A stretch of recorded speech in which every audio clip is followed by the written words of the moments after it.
ಯಾರ ಮೇಲೆ ಡಿಪೆಂಡ್ ಆಗದೆ ಯಾರ ಹತ್ರನೂ ಕೈ ಚಾಚದೆ ನಿಮ್ಮ ದುಡಿಮೆನ ನಂಬಿ ನೀವು ಬದುಕೋದಿದೆಯಲ್ಲ, ಇಟ್ಸ್ ಹ್ಯಾಟ್ಸ್ ಆಫ್.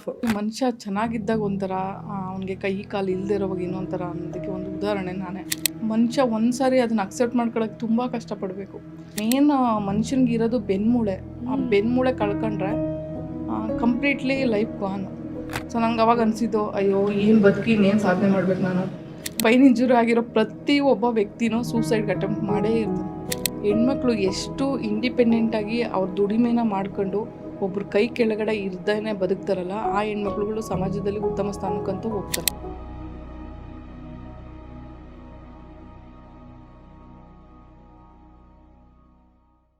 ಕೆಲವೊಮ್ಮೆ ನಮ್ಮ ಬದುಕಿನ ಜವಾಬ್ದಾರಿಯನ್ನು ದೇವ್ರಿಗೆ ಕೊಟ್ಟರೆ ತಪ್ಪು ಮಾಡಿದ್ರೂ ಮಾಡ್ಬೋದು ಅಂತ ಅನಿಸುತ್ತೆ. ಆದರೆ ನಮ್ಮ ಬದುಕಿನ ಜವಾಬ್ದಾರಿಯನ್ನು ನಾವೇ ಹೊತ್ತರೆ ಒಂದು ಅದ್ಭುತವಾದ ಸ್ಟ್ರಾಂಗ್ ವ್ಯಕ್ತಿಯಾಗಿ ಹೊರಹೊಮ್ತೀವಿ ಅನ್ನೋದಕ್ಕೆ ನನಗೆ ತುಂಬ ತುಂಬ ಹೆಮ್ಮೆ ಮತ್ತು ಗೌರವ ತಂದಂತಹ ವ್ಯಕ್ತಿ ಅಂದರೆ ಸವಿತಾ ಅವರು. ಸಿಕ್ಕಾಪಟ್ಟೆ ನನ್ನ ಕಾನ್ಫಿಡೆನ್ಸ್ ಬೂಸ್ಟ್ ಆಯಿತು ನಿಮ್ಮನ್ನು ನೋಡಿ. ನಮ್ಮ ಕಾರ್ಯಕ್ರಮಕ್ಕೆ ನೀವು ಬಂದಿದ್ದಕ್ಕೆ ತುಂಬ ಸಂತೋಷ. ವೆಲ್ಕಮ್ ಟು ಇರೋದೊಂದು life. Thank you ma'am, thank you so much. ಹೇಗಿದ್ದೀರಾ? ಮುದ್ದಾಗಿ ಕಾಣಿಸ್ತಾ ಇದ್ದೀರಾ. ಚೆನ್ನಾಗಿದ್ದೀನಿ, ನೀವು ಹೇಗಿದ್ದೀರಾ? ನಾನು ಆರಾಮಿದ್ದೀನಿ. ಮತ್ತು ಸವಿತಾ ಅವರೇ, ಲೈಫಲ್ಲಿ ಹೇಗೆ ನಡ್ತಿದ್ದೀನಿ? ನೆನ್ನೆ ತಾನೇ ಬ್ಲಾಗ್ ನೋಡ್ತಾ ಇದ್ದೆ, ಹೂ ಕಟ್ತಾ ಇದ್ರಿ. ಅದೇ ಹೂನ ನನಗೆ ತಂದು ಕೊಟ್ಟಿದ್ದಾರೆ ಸವಿತಾ ಅವರು. ನಾನು ಇವಾಗ ಹಾಕಿರೋದು ಅವರೇ ಕೊಟ್ಟಂತಹ ಆರ್ನಮೆಂಟ್. It's beautiful. ಅದೆಲ್ಲ ಮಣ್ಣಿಂದು ಅಂತ ಹೇಳ್ಕೊಳ್ಳೋದಕ್ಕೆ ಖುಷಿ ಆಗುತ್ತೆ ಅಲ್ವಾ? ನೋಡಿ ಎಷ್ಟು ಚಂದ ಇದೆ ಅದು. ನೋಡಿ ಕರೆಕ್ಟಾಗಿ ನನ್ನ ಸ್ಯಾರಿ ಮ್ಯಾಚಿಂಗೇ ಸಿಕ್ತು ನಂಗೆ ಇವತ್ತು. ತುಂಬ ಚಂದವಾದ ಗಿಫ್ಟ್ ಕೊಟ್ಟಿದ್ದೀರಾ ಸವಿತಾ ಅವರೇ. Thank you so much. But artificial ಯಾವುದಾದ್ರೂ ಹಾಕ್ಬೋದು, ಬಟ್ ಮಣ್ಣಿನ ಜ್ಯುವೆಲರಿ ಕೈಯಿಂದ ಮಾಡಿದ್ದೀವಿ ಅಂದಾಗ ಅದು ಎಷ್ಟು ಖುಷಿ ಆಗುತ್ತೆ ಅಂದರೆ, ಅದೊಂಥರ ತುಂಬ ತಾಳ್ಮೆನ ಕಲಿಸುತ್ತೆ ಲೈಫಲ್ಲಿ. ಹೌದು, ನಿಮಗೆ ಸಿಕ್ಕಾಪಟ್ಟೆನೇ ತಾಳ್ಮೆ ಇದೆ. ಆ್ಯಂಡ್ ನೀವು ಬಂದಾಗಿಂದನೂ ನಾನು ಈ ಕಾರ್ಯಕ್ರಮದಲ್ಲಿ ದಿನೇ ನಾನು ತುಂಬ ಕಲಿತಿರೋದೇನು ಗೊತ್ತಾ, ಸುಮಾರು ವಿಷಯಗಳು ನಮಗೆ ದೇವ್ರು ಕೊಟ್ಟಿದ್ರು ಕೂಡ ನಾವು ದೇವ್ರನ್ನ ಬ್ಲೇಮ್ ಮಾಡ್ತೀವಿ. ಅಯ್ಯೋ ಅದಿಲ್ಲ, ನಂಗೆ ಇದಿಲ್ಲ, ಹಂಗಿಲ್ಲ, ನನಗೆ ಕೂದಲಿನೊಂದು ಸ್ವಲ್ಪ ದಪ್ಪ ಇರಬೇಕಿತ್ತು, ಕೈ ಇನ್ನೊಂದು ಸ್ವಲ್ಪ ಉದ್ದ ಇರಬೇಕಿತ್ತು, ಕಲರ್ ನಿಜ. ಅಂಥದ್ರಲ್ಲಿ ಲೈಫಲ್ಲಿ ಹಿಂಗೆಲ್ಲ ದೇವರು ನಡಗಿಸಿದ್ರು ಕೂಡ ನೋಡು ನಾನು ಹಿಂಗೆ ಬದುಕು ತೋರಿಸ್ತೀನಿ ಅಂತ ಹೇಳಿ ಧೈರ್ಯವಾಗಿ ಸ್ವಾವಲಂಬಿಯಿಂದ, ಅಂದರೆ ಯಾರ ಮೇಲೆ ಡಿಪೆಂಡ್ ಆಗದೆ ಯಾರ ಹತ್ರನೂ ಕೈ ಚಾಚದೆ ನಿಮ್ಮ ದುಡಿಮೆನ ನಂಬಿ ನೀವು ಬದುಕೋದಿದೆಯಲ್ಲ, ಇಟ್ಸ್ ಹ್ಯಾಟ್ಸ್ ಆಫ್. ನಿಮ್ಮನ್ನು ನೋಡಿ ಕಲಿಬೇಕು. ಆ್ಯಕ್ಚುಲಿ ತೀರಾ ನಿಮ್ಮ ಬದುಕನ್ನು ನಾನು ಕೆತ್ಕೋದಕ್ಕೆ ಹೋಗೋದಿಲ್ಲ. ಯಾಕಂದರೆ ಕೆಲವೊಂದು ನೆನಪುಗಳು ಮರುವಿಗೆ ಶಿಫ್ಟ್ ಆದ್ರೇ ಚಂದ ಅಂತ ನಾನು ಅನ್ಕೋತೀನಿ. ಆದರೂ ಕೂಡ ಬೇಸಿಕ್ಕಾಗಿ ಹೇಗಾಯಿತು, ಕಾಲು ಹೇಗೆ ಕಳ್ಕೊಂಡ್ರಿ, ಅಥವಾ ಕೈಗೂ ಕೂಡ ನಿಮಗೆ ಆಪ್ರೇಷನ್ ಆಗಿದೆ ಅಂತ ಗೊತ್ತಾಗಿದೆ. ಏನಾಯಿತು ಆ್ಯಕ್ಚುಲಿ? ಎಲ್ಲಿವರೆಗೂ ನೀವು you are all right? Actually ಮನುಷ್ಯ ಚೆನ್ನಾಗಿದ್ದಾಗ ಒಂಥರ, ಅವನಿಗೆ ಕೈ ಕಾಲು ಇಲ್ಲದೆ ಇರೋವಾಗ ಇನ್ನೊಂಥರ ಅನ್ನೋದಕ್ಕೆ ಒಂದು ಉದಾಹರಣೆ ನಾನೇ. ಸೊ ಚೆನ್ನಾಗಿರೋವಾಗ ಲೈಫು ಚೆನ್ನಾಗೇ ನಡೀತಾ ಇತ್ತು. ಆ್ಯಕ್ಚುಲಿ ಅದು ಮಾನಸಿಕ ನೆಮ್ಮದಿ ಇಲ್ಲದೆ ಇದ್ರೂ ದೈಹಿಕವಾಗಿ ನೆಮ್ಮದಿಯಾಗಿ ಬದುಕ್ತಾ ಇದ್ದೆ. ನಾನು ಎಲ್ಲರಂತೆ ಓಡಾಡ್ತಿದ್ದೆ, ಅಡುಗೆ ಮನೆ ಕೆಲಸಗಳು ಮಾಡ್ಕೊಳ್ತಿದ್ದೆ, ಮಗು ನೋಡ್ಕೊಳ್ತಿದ್ದೆ. ಸೊ ಎಲ್ಲ ಲೈಫ್ ಚೆನ್ನಾಗೇ ಇರ್ತಿತ್ತು. ಬಟ್ ಮದುವೆ ಆಗಿ ಕರೆಕ್ಟಾಗಿ 4 ಇಯರ್ಸ್ಗೆ ನನಗೊಂದು ಆ್ಯಕ್ಸಿಡೆಂಟ್ ಆಯಿತು. ಸೊ ಆ್ಯಕ್ಸಿಡೆಂಟಲ್ಲಿ ಸ್ಪೈನ್ ಕಂಪ್ಲೀಟ್ಲಿ ಕಟ್ ಆಯಿತು. ಬೈಕ್ ಆಕ್ಸಿಡೆಂಟಾ? Bike accident. So spine cut ಆದಮೇಲೆ ನನಗೆ ಪೂರ್ತಿ 80% ಡಿಸೆಬಿಲಿಟಿ ಆಗೋಯ್ತು. ಯಾವ ಮಟ್ಟಿಗೆ ಅಂದರೆ, ನಿನ್ನ ಲೈಫಲ್ಲಿ ಮತ್ತೆ ನಿಂಗೆ ಕಾಲಿದೆ ಅಂತ ಗೊತ್ತೇ ಆಗಲ್ಲ ಅನ್ನೋ ಒಂದು ಪರಿಸ್ಥಿತಿ. ಈಗಲೂ ನಿಮಗೆ ಸೆನ್ಸೇಷನ್ ಇಲ್ಲ ಅಲ್ಲ? ನಾನು ಇಲ್ಲಿ ವೀಲ್ ಚೇರ್ ಮೇಲೆ ಕೂತಿರೋದು ನಂಗೆ ಗೊತ್ತಾಗಲ್ಲ. ನಾನು ಕೂತಿದ್ದೀನಿ, ಎಲ್ಲಿ ಕೂತಿದ್ದೀನಿ ಅನ್ನೋದು ನನಗೆ ಫೀಲ್ ಆಗಲ್ಲ. ಸೊ ಆ ಒಂದು ಸಿಚುವೇಶನಲ್ಲಿದ್ದೀನಿ.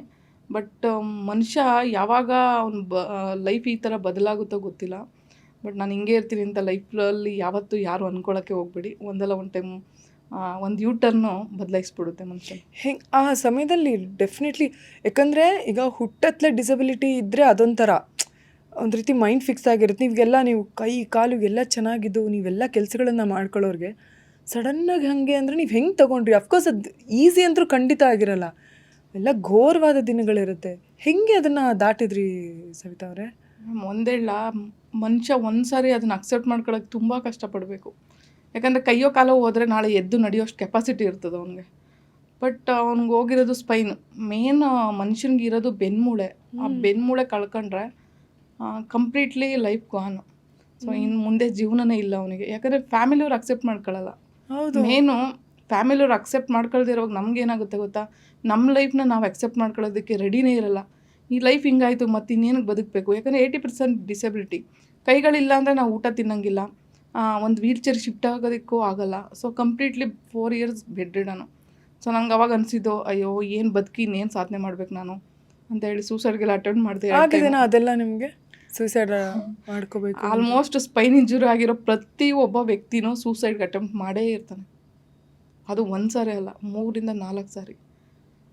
ಅದ್ರಲ್ಲಿ ಕೆಲವೊಬ್ರು ಸತ್ತಿರೋರು ಇದ್ದಾರೆ, ಕೆಲವೊಬ್ರು ಏನೋ ನಮ್ಮಂಥವ್ರು ಬದುಕೋಬಿಟ್ಟಿದ್ದಾರೆ. ಗೊತ್ತಿಲ್ಲ, ಬದುಕಾದ್ಮೇಲೆ ಬುದ್ಧಿ ಬಂದಿದೆ ನಮಗೆ. ಮತ್ತೇನಾದರೂ ಮಧ್ಯದಲ್ಲಿ ಆದರೆ ಯಾರು ನೋಡ್ಕೊಳ್ತಾರೆ ಅನ್ನೋ ಒಂದು ಭಯಕ್ಕೆ ಸಾಯೋದಕ್ಕೂ ಭಯ ಆಗ್ಬಿಟ್ಟಿರುತ್ತೆ. ಅಂಥ ಒಂದು ಸಿಚುವೇಶನಿಂದ ನಾನು ಹೊರಗಡೆ ಬಂದಿದ್ದು. ಬಟ್ 4 ಇಯರ್ಸು ಯಾವ ಮಟ್ಟಿಗೆ ಬೆಡ್ ರಿಡನ್ನು ಅಂದರೆ ನಂಗೆ ಎದ್ದು ಕೂರೋಕ್ಕೂ ಆಗ್ತಾ ಇರಲಿಲ್ಲ. ಸೊ ಒಂದು ಬ್ರಷ್ ಮಾಡೋಕ್ಕೂ ನಾನು ವಾಶ್ರೂಮ್ಗೆ ಹೋಗ್ತಾ ಇರಲಿಲ್ಲ. ಬೇರೆಯವರು ಬೌಲ್ ಕೊಡ್ತಾಯಿದ್ರು, ಬ್ರಷ್ ಮಾಡಬೇಕಿತ್ತು, ಯಾವಾಗಲೂ ಎದ್ದೇಳ್ತಿದ್ದೆ, ಯಾವಾಗಲೂ ಮಲ್ಕೊಳ್ತಿದ್ದೆ. ಟೈಮಲ್ಲಿ ಯಾರು ಹೆಲ್ಪ್ ಮಾಡಿದ್ರು? ಹಸ್ಬೆಂಡ್ ಮನೇಲಿ ಇದ್ದೆ.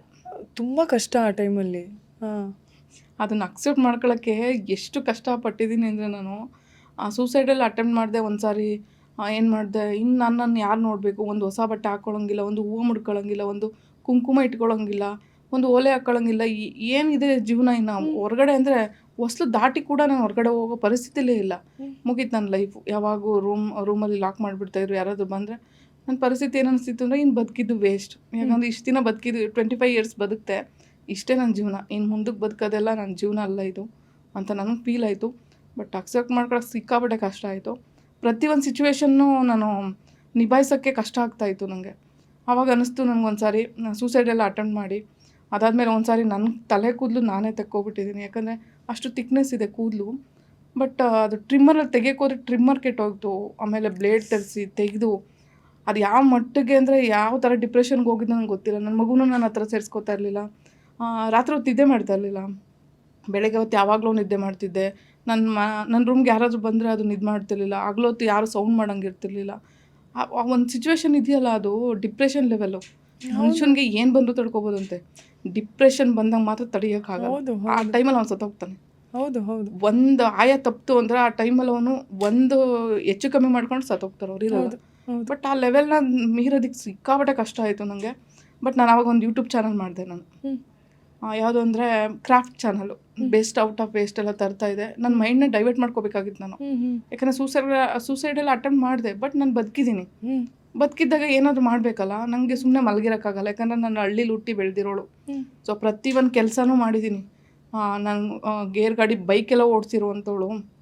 ಸೊ ಒಂದು ತೆಂಗಿನಕಾಯಿಂದ ಎಲ್ಲ ಸುಲಿಯೋದು. ಗಂಡು ಮಕ್ಕಳಿದ್ರು ನಮ್ಮ ಮನೇಲಿ ಎಲ್ಲ ಕೆಲಸ ನಾನೇ ಮಾಡ್ತಾಯಿದ್ದು. ನಾನು ಚಿಕ್ಕ ವಯಸ್ಸಿಗೆ ನನ್ನ ಒಲೆ ಮುಂದಕ್ಕೆ ಹಾಕಿದ್ರು, ನನಗೆ ಅಡುಗೆ ಮಾಡೋದು ಪ್ರತಿಯೊಂದು ಮಾಡ್ತಾಯಿದ್ದವಳು.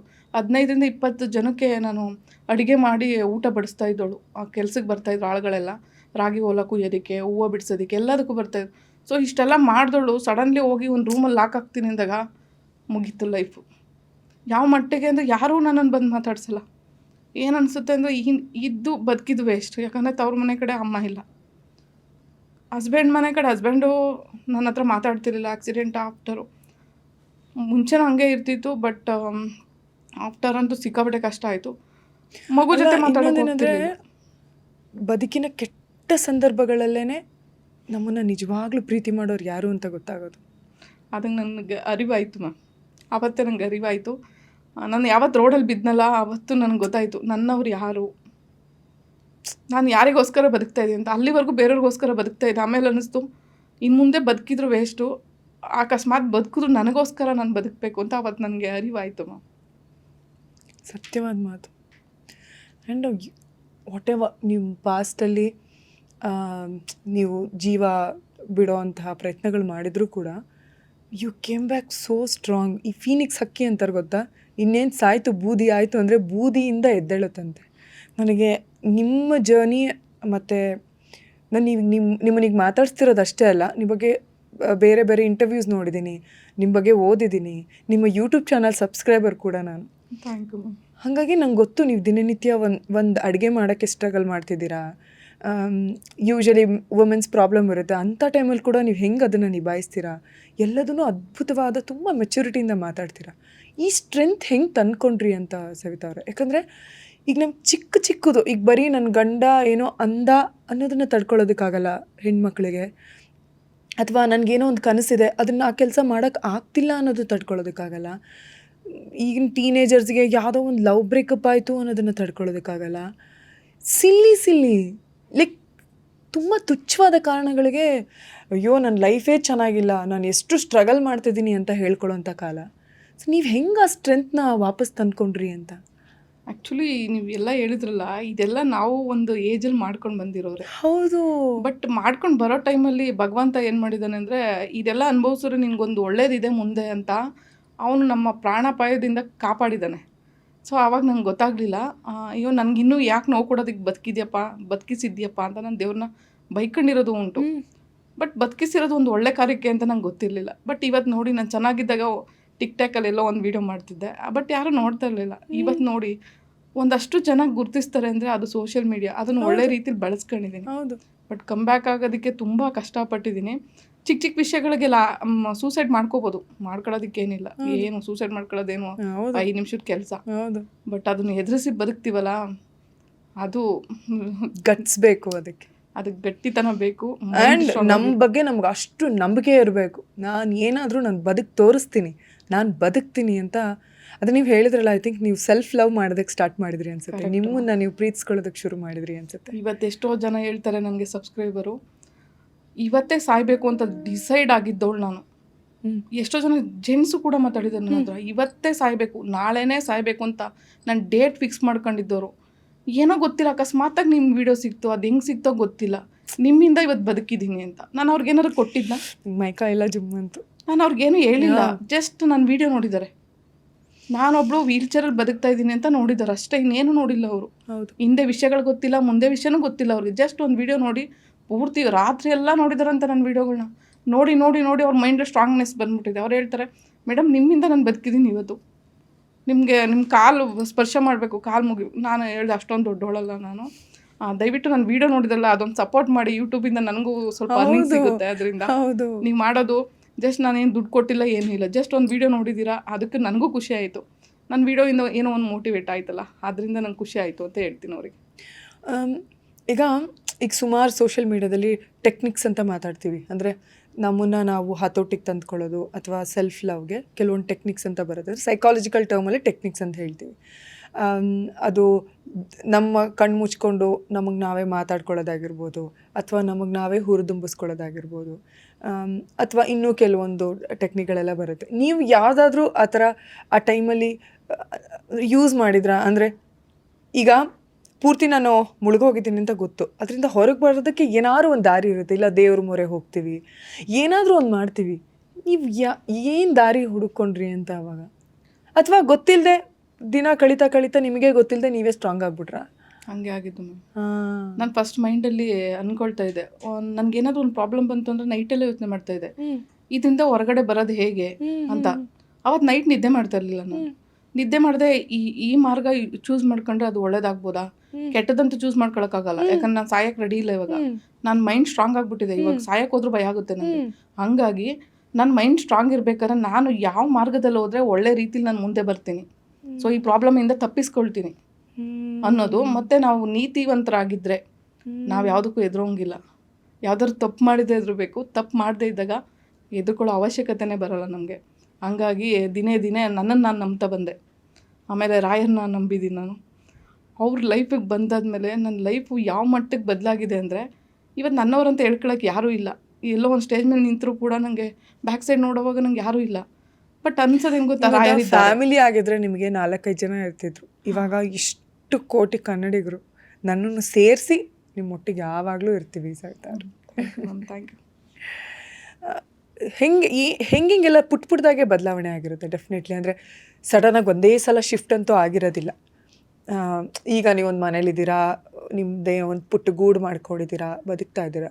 ಆ ಪ್ರೋಸೆಸ್ ಡೆಫಿನೆಟ್ಲಿ ನಾನು ಐ ಥಿಂಕ್ ಒಂದು 5-6 ದಿನನೂ ಮಾತಾಡಿದ್ರೂ ಮುಗಿಯಲ್ಲ ಅನಿಸುತ್ತೆ. ಅದನ್ನು ಹೇಳೋದಾದರೆ, ಹಂಚ್ಕೊಳ್ಳೋದಾದರೆ ಹೆಂಗೆ ಆ ಶಿಫ್ಟ್, ಆ ಟ್ರಾನ್ಸ್ಫಾರ್ಮೇಷನ್, ಆ ಜರ್ನಿ ಹೆಂಗಿತ್ತು ಅಂತ? ಇದಂತೂ ತುಂಬ ಒಂದು ಕಷ್ಟದ ಒಂದು ಹಾದಿ ಅಂತ ಹೇಳ್ಬೋದು ಇದನ್ನು. ಆ್ಯಕ್ಚುಲಿ ಅಪಾರ್ಟ್ಮೆಂಟಲ್ಲಿ ಇದ್ದಿದ್ದು, ಚೆನ್ನಾಗಿರೋವಾಗ ಒಂದು ಅನುಭವಿಸೋಕ್ಕಾಗದಿರೋ ಲೈಫ್ನ ಆಕ್ಸಿಡೆಂಟ್ ಆದಮೇಲೆ ಒಂದು ಅಪಾರ್ಟ್ಮೆಂಟಿಗೆ ಕರ್ಕೊಂಡು ಹೋಗ್ತಾರೆ. ಕಂಪ್ಲೀಟ್ಲಿ ಡೋರ್ ಲಾಕ್ ಒಂದು ರೂಮಲ್ಲಿ. ಆವಾಗ ಅನಿಸ್ತಾ ಇತ್ತು, ಯಾರಿಗೂ ನಾನು ಕಾಣಿಸ್ಬಾರ್ದಾ, ನಾನು ನೋಡಿದ್ರೆ ಯಾವ ಥರ ನೋಡ್ಬೋದು ಅಂತ. ಅವರಿಗೆಲ್ಲ ಒಂಥರ ಅಂದರೆ ಹೌದು. ಅಸಹ್ಯ ಪಟ್ಕೊಳ್ಳೋರಂತೆ ಮನೆಯವರು, ಯಾರಾದರೂ ನೋಡ್ಗಿಟ್ಬಿಟ್ರೆ ವೀಲ್ ಚೇರಲ್ಲಿದ್ದಾರೆ ಅಂತ. ನನ್ನ ಫ್ಯಾಮಿಲಿನ ನನ್ನನ್ನು ದೂರ ಇಟ್ಟರು. ಸ್ವಂತ ತಮ್ಮ ನನ್ನ ಮದುವೆಗೆ ಬರಬೇಡ, ನೀನು ಬಂದರೆ ಜನ ಆಡ್ಕೊಳ್ತಾರೆ ಅಂತೇಳಿ ತವ್ರ ಮನೆಗೆ ಹೋಗಿರ್ತೀನಿ ನಾನು. ಅವತ್ತು ನೈಟು ರಿಸೆಪ್ಷನ್ನು, ಚೌಟ್ರಿಗೆ ಹೋಗಿ ಹೇಳ್ದೆ ನನ್ನ ತಮ್ಮ ಫೋನ್ ಮಾಡೋ ಕಡೆಯಿಂದ, ನೀನು ಬರಬೇಡ, ನೀನು ಬಂದರೆ ಇಲ್ಲಿ ಮೆಟ್ಲಿದ್ದಾವೆ 25 ಮೆಟ್ಲು ಅಂತ. ನಾನು ಹೇಳಿದೆ, ಎಷ್ಟೊಂದು ಜನ ಗಂಡಸರು ಇರ್ತಾರೆ, ವೀಲ್ ಚೇರ್ ಹತ್ತು ಸ್ವಲ್ಪ ಬಿಡು ಅಂತ. ಇಲ್ಲ ನೀನು ಬರಬೇಡ ಅಂತ ಹೇಳಿದೆ. ನಾನು 3ನೇ ಸರಿ ಬಲವಂತವಾಗಿ ಹೇಳಿದೆ, ಪರವಾಗಿಲ್ಲ ನಾನು ದೂರ ನಿಂತ್ಕೊಂಡು ನೋಡ್ತೀನಿ ಅಂತ. ಇಲ್ಲ ಬರಬೇಡ ಅಂದರೆ ಬರಬೇಡ, ನಿನ್ನಿಂದ ನಂಗೆ ಮಾನ ಮರ್ಯಾದೆ ಹೋಗುತ್ತೆ. ಸ್ವಂತ ತಮ್ಮ ಹೇಳುವಾಗ ಹಿಂಗಾಗುತ್ತೆ ಅಂದರೆ ತುಂಬ ಫೀಲ್ ಆಯ್ತು ನನಗೆ. ಬೆನ್ನಿಗೆ ಬಿದ್ದಿದ್ದು ಒಬ್ಬ ತಮ್ಮ ಈ ಥರ ಹೇಳ್ತಾನೆ, ತಾಯಿ ಇಲ್ಲ, ಸೊ ಅಣ್ಣನ ಸಪೋರ್ಟು ಇರಲಿಲ್ಲ, ಸೊ ಮುಗೀತು ಲೈಫು. ಆ್ಯಕ್ಚುಲಿ ಇಲ್ಲಿಂದ ನಾನು ಆಶ್ರಮದಲ್ಲಿ ಇರ್ತೀನಿ ಅವಾಗ, ಕೈ ಮುಗಿದಿರುತ್ತೆ. ಆ ಒಂದು ಸಿಚುವೇಶನಲ್ಲಿ ಇಲ್ಲಿಂದ ನಂದು ವೀಲ್ ಚೇರ್ ಬೈಕು, ಇದಕ್ಕೊಂದು ವೀಲು. ಸೊ ಇಲ್ಲಿಂದ ಕಷ್ಟಪಟ್ಟು ಮೆಟ್ರೋಗೆ ಹೋಗಿ ಬೈಯಪ್ಪನಹಳ್ಳಿ ಮೆಟ್ರೋ ಹತ್ತಿ, ಅಲ್ಲಿಂದ ಮೆಜೆಸ್ಟಿಕಲ್ಲಿ ಚೇಂಜ್ ಮಾಡಿ, ಮೆಜೆಸ್ಟಿಕ್ಕಿಂದ ಮತ್ತೆ ಚಳ್ಳಘಟ್ಟ ಮೆಟ್ರೋ ಹತ್ತಿ, ಚಳ್ಳಘಟ್ಟ ಮೆಟ್ರೋದಲ್ಲಿ ಇಳಿದು ಅಲ್ಲಿಂದ ಬಿಡ್ದಿ ಕಡೆ ಸೈಡ್ ಹೋದರೆ ನಾನು ಒಂದು 15 ಕಿಲೋಮೀಟ್ರ್ ಹೋಗಬೇಕು ರೋಡ್ ಮೇಲೆ. ಸೊ ರೋಡ್ ಮೇಲೆ ಈ ಕೈ ಆಪ್ರೇಷನ್ ಆಗಿದ್ರು ಓಡಿಸ್ಕೊಂಡು ಹೋಗ್ತೀನಿ. ನಿಮಗೆ ಕೈ ಕೂಡ ಪೆಟ್ಟಾಗುತ್ತೆ, ಅಲ್ಲೂ ಕೂಡ ಥಿಂಕ್ ಸ್ಕ್ರೂಗಳು ನೆಟ್ಗಳೆಲ್ಲ ಇದ್ದಾವೆ. ಹೌದು. ಸೊ ಈ ಲೈಫ್ ಜರ್ನಿ ಕೇಳಿದ್ರಲ್ಲ ನೀವು, ಎಲ್ಲಿಂದ ಹೇಗೆ ಹೋದ್ರ ಅಂತ. ಸೊ ಅಪಾರ್ಟ್ಮೆಂಟಲ್ಲಿಂದ ಬಂದ್ವಲ್ಲ ನಾವು. ಸೊ ಆ ಟೈಮಲ್ಲಿ ನನ್ನ ತಮ್ಮ ಈ ಥರ ಮಾಡಿದ್ದು. ಸೊ ಅದು ಬಿಡಿ, ಇನ್ನು ಮತ್ತೆ ಮುಂದೆ ಅಂದರೆ ಸೊ ಕೈ ಮುರಿಯೋದಕ್ಕೊಂದು ರೀಸನ್ ಇದೆ. ಅಪಾರ್ಟ್ಮೆಂಟಲ್ಲಿ ಇರ್ತೀವಿ, 3 ಬೆಡ್ರೂಮ್ ಎಲ್ಲ ಓಕೆ ಇದೆ. ಬಟ್ ನನಗೆ ಏನು ಗೊತ್ತಾ, ಮನುಷ್ಯನಿಗೆ ಆರೋಗ್ಯ ಒಂದು ಚೆನ್ನಾಗಿದ್ದು, ಕೈ ಕಾಲು ಚೆನ್ನಾಗಿದ್ದರೆ ಅವ್ನಿಗೆ ಎಂಥ ಸುಖ ಬೇಕಾದ್ರೂ ಅನುಭವಿಸ್ಬೋದು, ಎಂಥ ದುಃಖ ಬೇಕಾದ್ರೂ ಅನುಭವಿಸ್ಬೋದು ಒಂದು ಟೈಮಲ್ಲಿ. ಆದರೆ ನೀ ಏನೂ ಇಲ್ಲ, ಬರೀ ವೀಲ್ ಚೇರಲ್ಲಿ ಓಡಾಡೋದಕ್ಕೆ ನಿಮಗೆ ಗುಡಿಸ್ಲಾದ್ರೂ ಒಂದೇ, ಅರಮನೆ ಆದರೂ ಒಂದೇ. ಹೌದು ಹೌದು, ನನ್ನ ನೆಮ್ಮದಿ ಅಷ್ಟೇ. ಅವಾಗ ಸುತ್ತಮುತ್ತಲವ್ರು ನಿಮಗೆ ಹೆಂಗೆ ಟ್ರೀಟ್ ಮಾಡ್ತಾರೆ ಅನ್ನೋದು ಬಿಟ್ಟರೆ ಬೇರೆ ಯಾವುದು ಬೇರೆ ಭೋಗಗಳನ್ನು ನಾವು ಎಕ್ಸ್ಪೆಕ್ಟೇ ಮಾಡೋದಿಲ್ಲ. ಅಲ್ಲಿ ಯಾವುದೇ ನೆಮ್ಮದಿ ಇಲ್ಲ. ಯಾಕಂದರೆ ನನ್ನವರು ನನ್ನನ್ನು ಮಾತಾಡಿಸ್ತಿಲ್ಲ, ನೀನು ತಿಂದ ಉಂಡ ಅಂತ ಕೇಳೋರಿಲ್ಲ. ಇಲ್ಲ ನಿಂಗೆ ಇಷ್ಟು ನೋವಾಗಿದೆಯಲ್ವಾ, ನಾವಿದ್ದೀವಿ ಜೊತೆಗೆ ಅಂತ ಹೇಳೋರಿಲ್ಲ. ಹಿಂಗಿದ್ದಾಗ ಏನನ್ನಿಸ್ತು ಅಂದರೆ, ನನಗೆ ಯಾರಿದ್ರು ಇಲ್ಲದೇ ಇದ್ದರು ನಾನು ಬದುಕಬೇಕಾ ಸಾಯ್ಬೇಕಾ. ಇವಾಗ ನಂಗೊಂದು ಕ್ವಶನ್ನು ನನ್ನ ಮೈಂಡಲ್ಲಿ ಕ್ವಶನ್ ಹಾಕ್ಕೊಳ್ತಿದೆ, ಈಗ ನಾನು ಬದುಕಬೇಕಾ ಸಾಯ್ಬೇಕಾ. ಮಗು ಅರ್ಥ ಮಾಡ್ಕೊಳ್ದಿರೋ ಏಜು 3 ವರ್ಷ 4 ವರ್ಷ ಏಜ್ ಅವನಿಗೆ. ಈ ಏಜಲ್ಲಿದ್ದಾಗ ಮಗುನ ಹೇಗೆ ನೋಡಬೇಕು, ಏನು ಕತೆ ಏನೂ ಗೊತ್ತಾಗ್ತಿಲ್ಲ. ಮಗುದು ನೆನಪೇ ಆಗ್ತಿಲ್ಲ ನನಗೆ, ನಾನಿದ್ರು ಒಂದೇ ಬಿಟ್ಟರು ಒಂದೇ ಅಂತ.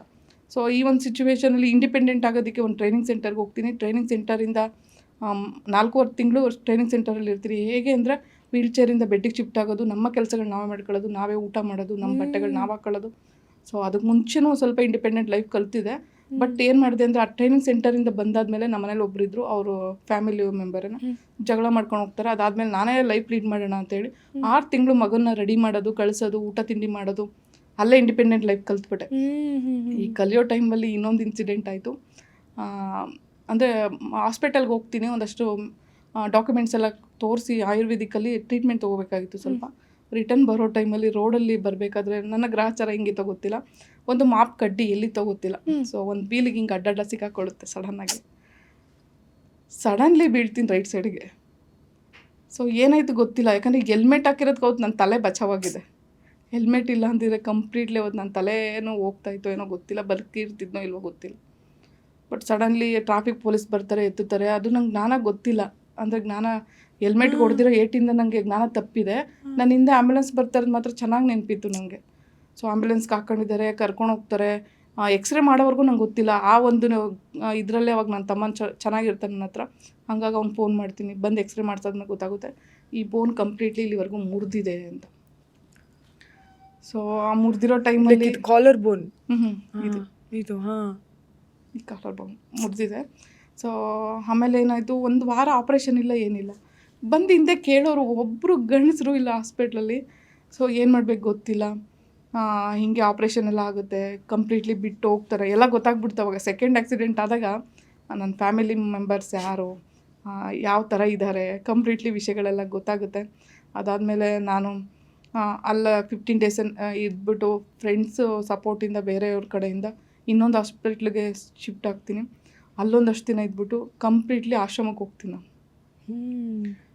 ಹಸ್ಬೆಂಡ್ ಮನೆ ಇದೆ, ಅಪಾರ್ಟ್ಮೆಂಟು, ಅಲ್ಲೂ ಬಾಡಿಗೆನೇ. ಬಟ್ ಆದ್ರೂ ಜೋರಾಗೆ ಇದ್ದಾರೆ ಅವರು.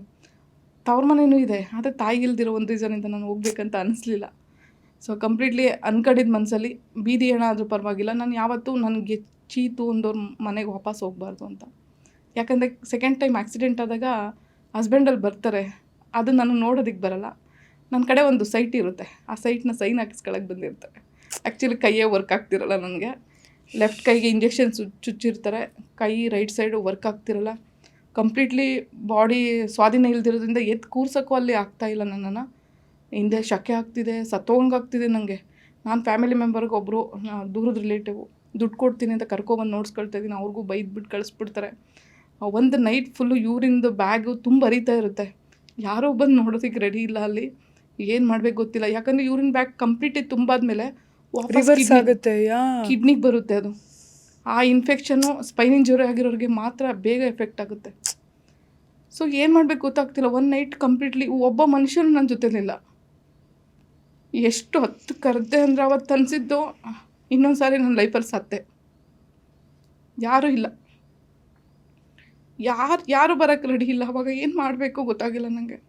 ಮತ್ತೆ ರಿಕ್ವೆಸ್ಟ್ ಮಾಡ್ಕೊಂಡೆ, ಫ್ಯಾಮಿಲಿ ಮೆಂಬರ್ನ ಬೈದು ನನ್ನ ಹಸ್ಬೆಂಡ್ ಕಳಿಸ್ಬಿಟ್ಟಿದ್ರು. ಸೊ ಅವ್ರನ್ನ ರಿಕ್ವೆಸ್ಟ್ ಮಾಡ್ಕೊಂಡೆ, ಬನ್ನಿ ದಯವಿಟ್ಟು ಬನ್ನಿ ಅಂತ.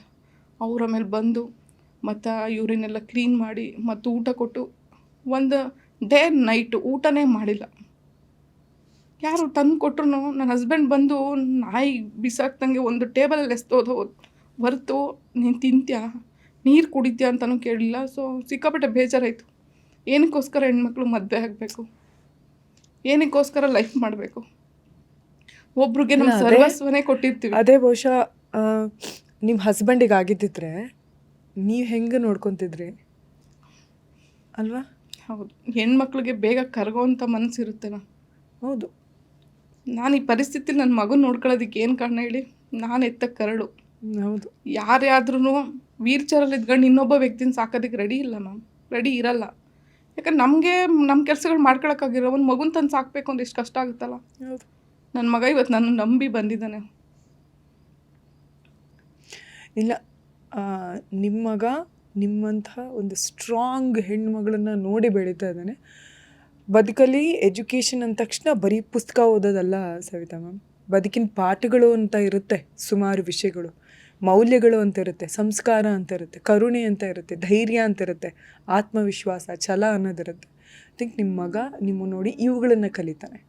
ಅವನು ನಾಳೆ ವಿದ್ಯಾವಂತನಾಗಲಿ ಆಗದೆ ಇರಲಿ, ಬದುಕಲ್ಲಿ ಏನೇ ಬರಲಿ ನಾನು ಎದುರಿಸ್ತೀನಿ, ನಾನು ಈ ಸವಾಲು ತಗೋತೀನಿ ಅನ್ನೋವಂಥ ಛಲನ ಖಂಡಿತವಾಗ್ಲೂ ನಿಮ್ಮ ಒಟ್ಟಿಗಿದ್ದು ಬದುಕಿ ಕಲಿತಾನೆ. ಹೌದು ಮ್ಯಾಮ್. ಇನ್ನು ಇದಿಷ್ಟರ ಜೊತೆಗೆ ನೀವು ಈ ಫುಡ್ ಡೆಲಿವರಿ ಕೆಲಸಗಳನ್ನು ಕೂಡ ಮಾಡ್ತೀರಿ. ಆ ಅನುಭವ ಹೇಗಿತ್ತು? ಅಲ್ಲಿಂದ ಏನಾದರೂ ಕಲ್ತ್ಕೊಂಡ್ರಾ, ಪಡ್ಕೊಂಡ್ರಾ? ಆ್ಯಕ್ಚುಲಿ ಪಡ್ಕೊಂಡೆ ಅಂದರೆ ಒಂದಷ್ಟು ದಿನ ನನ್ನ ಒಂದು ಗಾಡಿ ರಿಪೇರಿ ಇರೋದ್ರಿಂದ 2 ಗಾಡಿ ಇದೆ ನನ್ನ ಹತ್ರ. ಒಂದು ಗಾಡಿ ನಾನು 4 ಇಯರ್ಸ್ ಬ್ಯಾಕು ಫಂಡ್ ರೈಸ್ ಮಾಡಿ ತೊಗೊಂಡಿದ್ದು. ಗಾಡಿ ಕೆಟ್ಟಿರುತ್ತೆ, ಸೊ ಈ ಗಾಡಿನ ಫ್ರೀಯಾಗಿ ಕೊಡ್ತೀವಿ, ಫುಡ್ ಡೆಲಿವರಿ ಮಾಡಿ ಅಂತ ಹೇಳಿದ್ರು ಒಂದು ಕಂಪ್ನಿಯವರು. ಹಂಗಾಗಿ ನಾನು ಯೂತ್ ಫಾರ್ ಜಾಬ್ ಅಂತ, ಸೊ ಆ ಕಂಪ್ನಿ ಕಡೆಯಿಂದ ಒಂದು ಬೈಕು ನಂಗೆ ಫ್ರೀಯಾಗಿ ಬಂತು. ಸೊ ಹಂಗಾಗಿ ನಾನು ವರ್ಕ್ ಮಾಡೋಣ ಅಂತ ಹೋದೆ. 6-7 ಮಂತ್ಸ್ ಮೇಲೆ ನಾನು ವರ್ಕ್ ಮಾಡಿದೆ. ಸೊ ಅದರಲ್ಲೂ ಕಲ್ತಿದ್ದಿದೆ. ಪ್ರತಿ ಟೈಮ್ಗೂ ಒಬ್ಬ ಮನುಷ್ಯ ತಿನ್ನೋದಕ್ಕೂ ಟೈಮ್ ಸಾಕಾಗಲ್ಲ ಕೆಲವೊಂದು ಸಾರಿ. ಸೊ ಫುಡ್ ಡೆಲಿವರಿ ಅಂದರೆ ಒಂದರಿಂದ ಒಂದು ಆರ್ಡರ್ಗಳು ಬರ್ತಾ ಇರುತ್ತೆ. ಆಮೇಲೆ ಸ್ಪೈನ್ ಇಂಜುರಿ ಆಗಿರೋದ್ರಿಂದ ವಾಶ್ರೂಮ್ ಪ್ರಾಬ್ಲಮ್ ಇರುತ್ತೆ ನಮಗೆಲ್ಲ. ಎಲ್ಲಿ ನೀರು ಕುಡಿಯೋಕ್ಕೂ ಟೈಮ್ ಇರಲ್ಲ. 1 ಅವರ್ಗೆ 9 ಮಿನಿಟ್ಸ್ ಅಷ್ಟೇ ಕೊಡೋದು. ಸೊ ಒಂದು ಝೋನಿಂದ ಇನ್ನೊಂದು ಕಡೆ ಹೋದಾಗ ಅವರು ಬೇರೆ ಕಡೆ ದೂರ ಆರ್ಡ್ರುಗಳು ಹಾಕ್ಬಿಡ್ತಾಯಿದ್ರು. ಕೆಲವೊಂದು ಸಾರಿ ಅಪಾರ್ಟ್ಮೆಂಟ್ಗಳಿಗೆ ಹಾಕ್ಬಿಡ್ತಾಯಿದ್ರು. ನೀವು ಹೆಂಗೆ ಹೋಗ್ತಿದ್ರಿ ಅವಾಗ? ಡೆಲಿವರಿ ಎಲ್ಲ ಹೆಂಗೆ ಮಾಡ್ತಿದ್ರಿ? ಕೆಲವೊಮ್ಮೆ ನಾವು ಈ ಥರ ಫಿಸಿಕಲ್ ಹ್ಯಾಂಡಿಕ್ಯಾಪ್ಟ್ ಇದ್ದೀವಿ ಅಂದರೆ ಸೆಕ್ಯೂರಿಟಿ ಹತ್ರ ಕೊಡಿ, ಇಲ್ಲ ನಾವೇ ಕೆಳಗಡೆ ಬರ್ತೀವಿ ಅಂತ ಹೇಳಿದ್ರು. ಕೆಲವೊಬ್ರು ಒಪ್ಕೊಳ್ತಾ ಇರಲಿಲ್ಲ. ಅದರಲ್ಲೂ ಕನ್ನಡ ಬರ್ದೇ ಇರೋರು ತುಂಬ ಬೈತಾಯಿದ್ರು. ಅವಾಗ ನಮ್ಗೆ ಅರ್ಥ ಆದರೂ ಏನು ಮಾಡೋಕ್ಕಾಗ್ತಿರ್ಲಿಲ್ಲ. ಸೊ ಎಲ್ಲ ಸಿಚುವೇಶನ್ ನಿಭಾಯಿಸ್ಬೇಕಾಗುತ್ತೆ. ನಾವು ದುಡಿಬೇಕು ಅಂದರೆ ಅದೆಲ್ಲ ನೋಡ್ಕೊಂಡು ಬರಲೇಬೇಕು ಒಂದು. ಆಮೇಲೆ ನಮಗೆಲ್ಲ ಅಭ್ಯಾಸ ಆಗಿಬಿಟ್ಟಿದೆ ಇದು. ಐ ಥಿಂಕ್ ನೀವು ಅವಾಗ ಸುಮಾರು ಓಡಾಡಿದ್ರಿ ಅನಿಸುತ್ತೆ. ಈ ಹಿಂದೆ ನೀವು ಯಾವತ್ತೂ ಅಷ್ಟೊಂದು ಓಡಾಡಿರಲಿಲ್ಲ ಅನಿಸುತ್ತೆ. ಬಹುಶಃ ಆ ಸಮಯದಲ್ಲಿ ನೀವೆಲ್ಲ ಏರಿಯಾಗಳು ಓಡಾಡೋದು, ಜನಗಳನ್ನು ಓಡಾಡೋದು, ರೋಡ್ಗಳಲ್ಲಿ ಓಡಾಡೋದು, ಸುಮಾರು ಓಡಾಟ ಮಾಡಿರ್ತೀರ ಆ ಸಮಯದಲ್ಲಿ. ಗೊತ್ತಿಲ್ಲದೆ ನಿಮಗೂ ಅದೂ ನಿಮಗೆ ಸಹಾಯ ಮಾಡಿರುತ್ತೆ ಎಲ್ಲೋ ಒಂದು ಕಡೆ. ಹೌದು ಮ್ಯಾಮ್. ಬದುಕಲ್ಲಿ ಬೀದಿಲಿ ಬೀಳೋದಕ್ಕೆ ನಿಮಗೆ ಗೊತ್ತಿಲ್ಲದೆ ಒಂದು ಕಾನ್ಫಿಡೆನ್ಸ್ ಬಂದ್ಬಿಟ್ಟಿರುತ್ತಾ ಅಂತ? ಬಂದಿರುತ್ತೆ ಮ್ಯಾಮ್. ಯಾಕಂದರೆ ಚೆನ್ನಾಗಿದ್ದಾಗ ಕೈಕಾಲು ಚೆನ್ನಾಗಿರ್ತಿತ್ತಲ್ಲ ಆವಾಗಲೂ ಕೂಡ ಅಪ್ಪ ಅಮ್ಮ ಒಂದು ಮಾರ್ಕೆಟ್ ತೋರಿಸ್ತಾ ಇರಲಿಲ್ಲ ನಮಗೆ. ಯಾವ ಪ್ಲೇಸಿಗೆ ಹೋಗಬೇಕು ಬರಬೇಕು. ಹುಟ್ಟಿದ ನಿಯರ್ ಬೈ ಬೆಂಗಳೂರು ಹತ್ರನೇ ಹಳ್ಳಿ. ಬಟ್ ಆದರೆ ನಾವು ಬೆಂಗಳೂರು ಹೆಂಗಿದೆ ಅಂತಂದ್ರೆ ನೋಡಿರಲಿಲ್ಲ. ಚೆನ್ನಾಗಿದ್ದಾಗ ಹಸ್ಬೆಂಡ್ ಮನೇಲಿದ್ದಾಗೂ ಅವ್ರು ಕರ್ಕೊಂಡು ಹೋಗ್ತಿರ್ಲಿಲ್ಲ. ತಾಯಿ ಮನೇಲಿದ್ದಾಗಲೂ ಅವ್ರುಗಳೆಲ್ಲ ತೋರಿಸ್ತಾರೆ. ಹೆಣ್ಮಕ್ಳು ಅಂದಮೇಲೆ ಮಿಡ್ಲ್ ಕ್ಲಾಸ್ ಫ್ಯಾಮಿಲಿಗಳಲ್ಲಿ ಹೊರಗಡೆ ಬಿಡಲ್ಲ. ಸೊ ನಾನು ಡಿಗ್ರಿ ಮಾಡಿರ್ಬೋದು, BCom ಮಾಡಿದ್ದೀನಿ, ಬಟ್ ಹೊರಗಡೆ ವರ್ಕ್ ಮಾಡೋದಕ್ಕೆ ಬಿಟ್ಟಿರಲಿಲ್ಲ, ಜನಗಳ ಜೊತೆ ಬೆರೆಯೋದಕ್ಕೆ ಬಿಟ್ಟಿರಲಿಲ್ಲ. ನಮ್ಗೆ ಸಡನ್ಲಿ ಹಸ್ಬೆಂಡ್ ಮದುವೆ ಆಗಿ ಅವ್ರ ಮನೇಲಿದ್ದು ಕಂಪ್ಲೀಟ್ಲಿ ಲೈಫ್ ಸ್ಪಾಯ್ಲ್ ಆದಾಗ ಹೊರಗಡೆ ಬರ್ತೀವಲ್ಲ, ಅವಾಗೆಲ್ಲನೂ ಹಿಂಗೆ ನೋಡ್ತೀವಿ. ಮಿಕ ನೋಡಿದ್ರೆ ಏನು ಅರ್ಥ ಆಗುತ್ತೆ ಅನ್ನೋದೇ ಗೊತ್ತಾಗಲ್ಲ. ಆವಾಗ ಕಂಪ್ಲೀಟ್ಲಿ ಝೀರೋಯಿಂದ ನಾವು ಕಲಿಬೇಕು.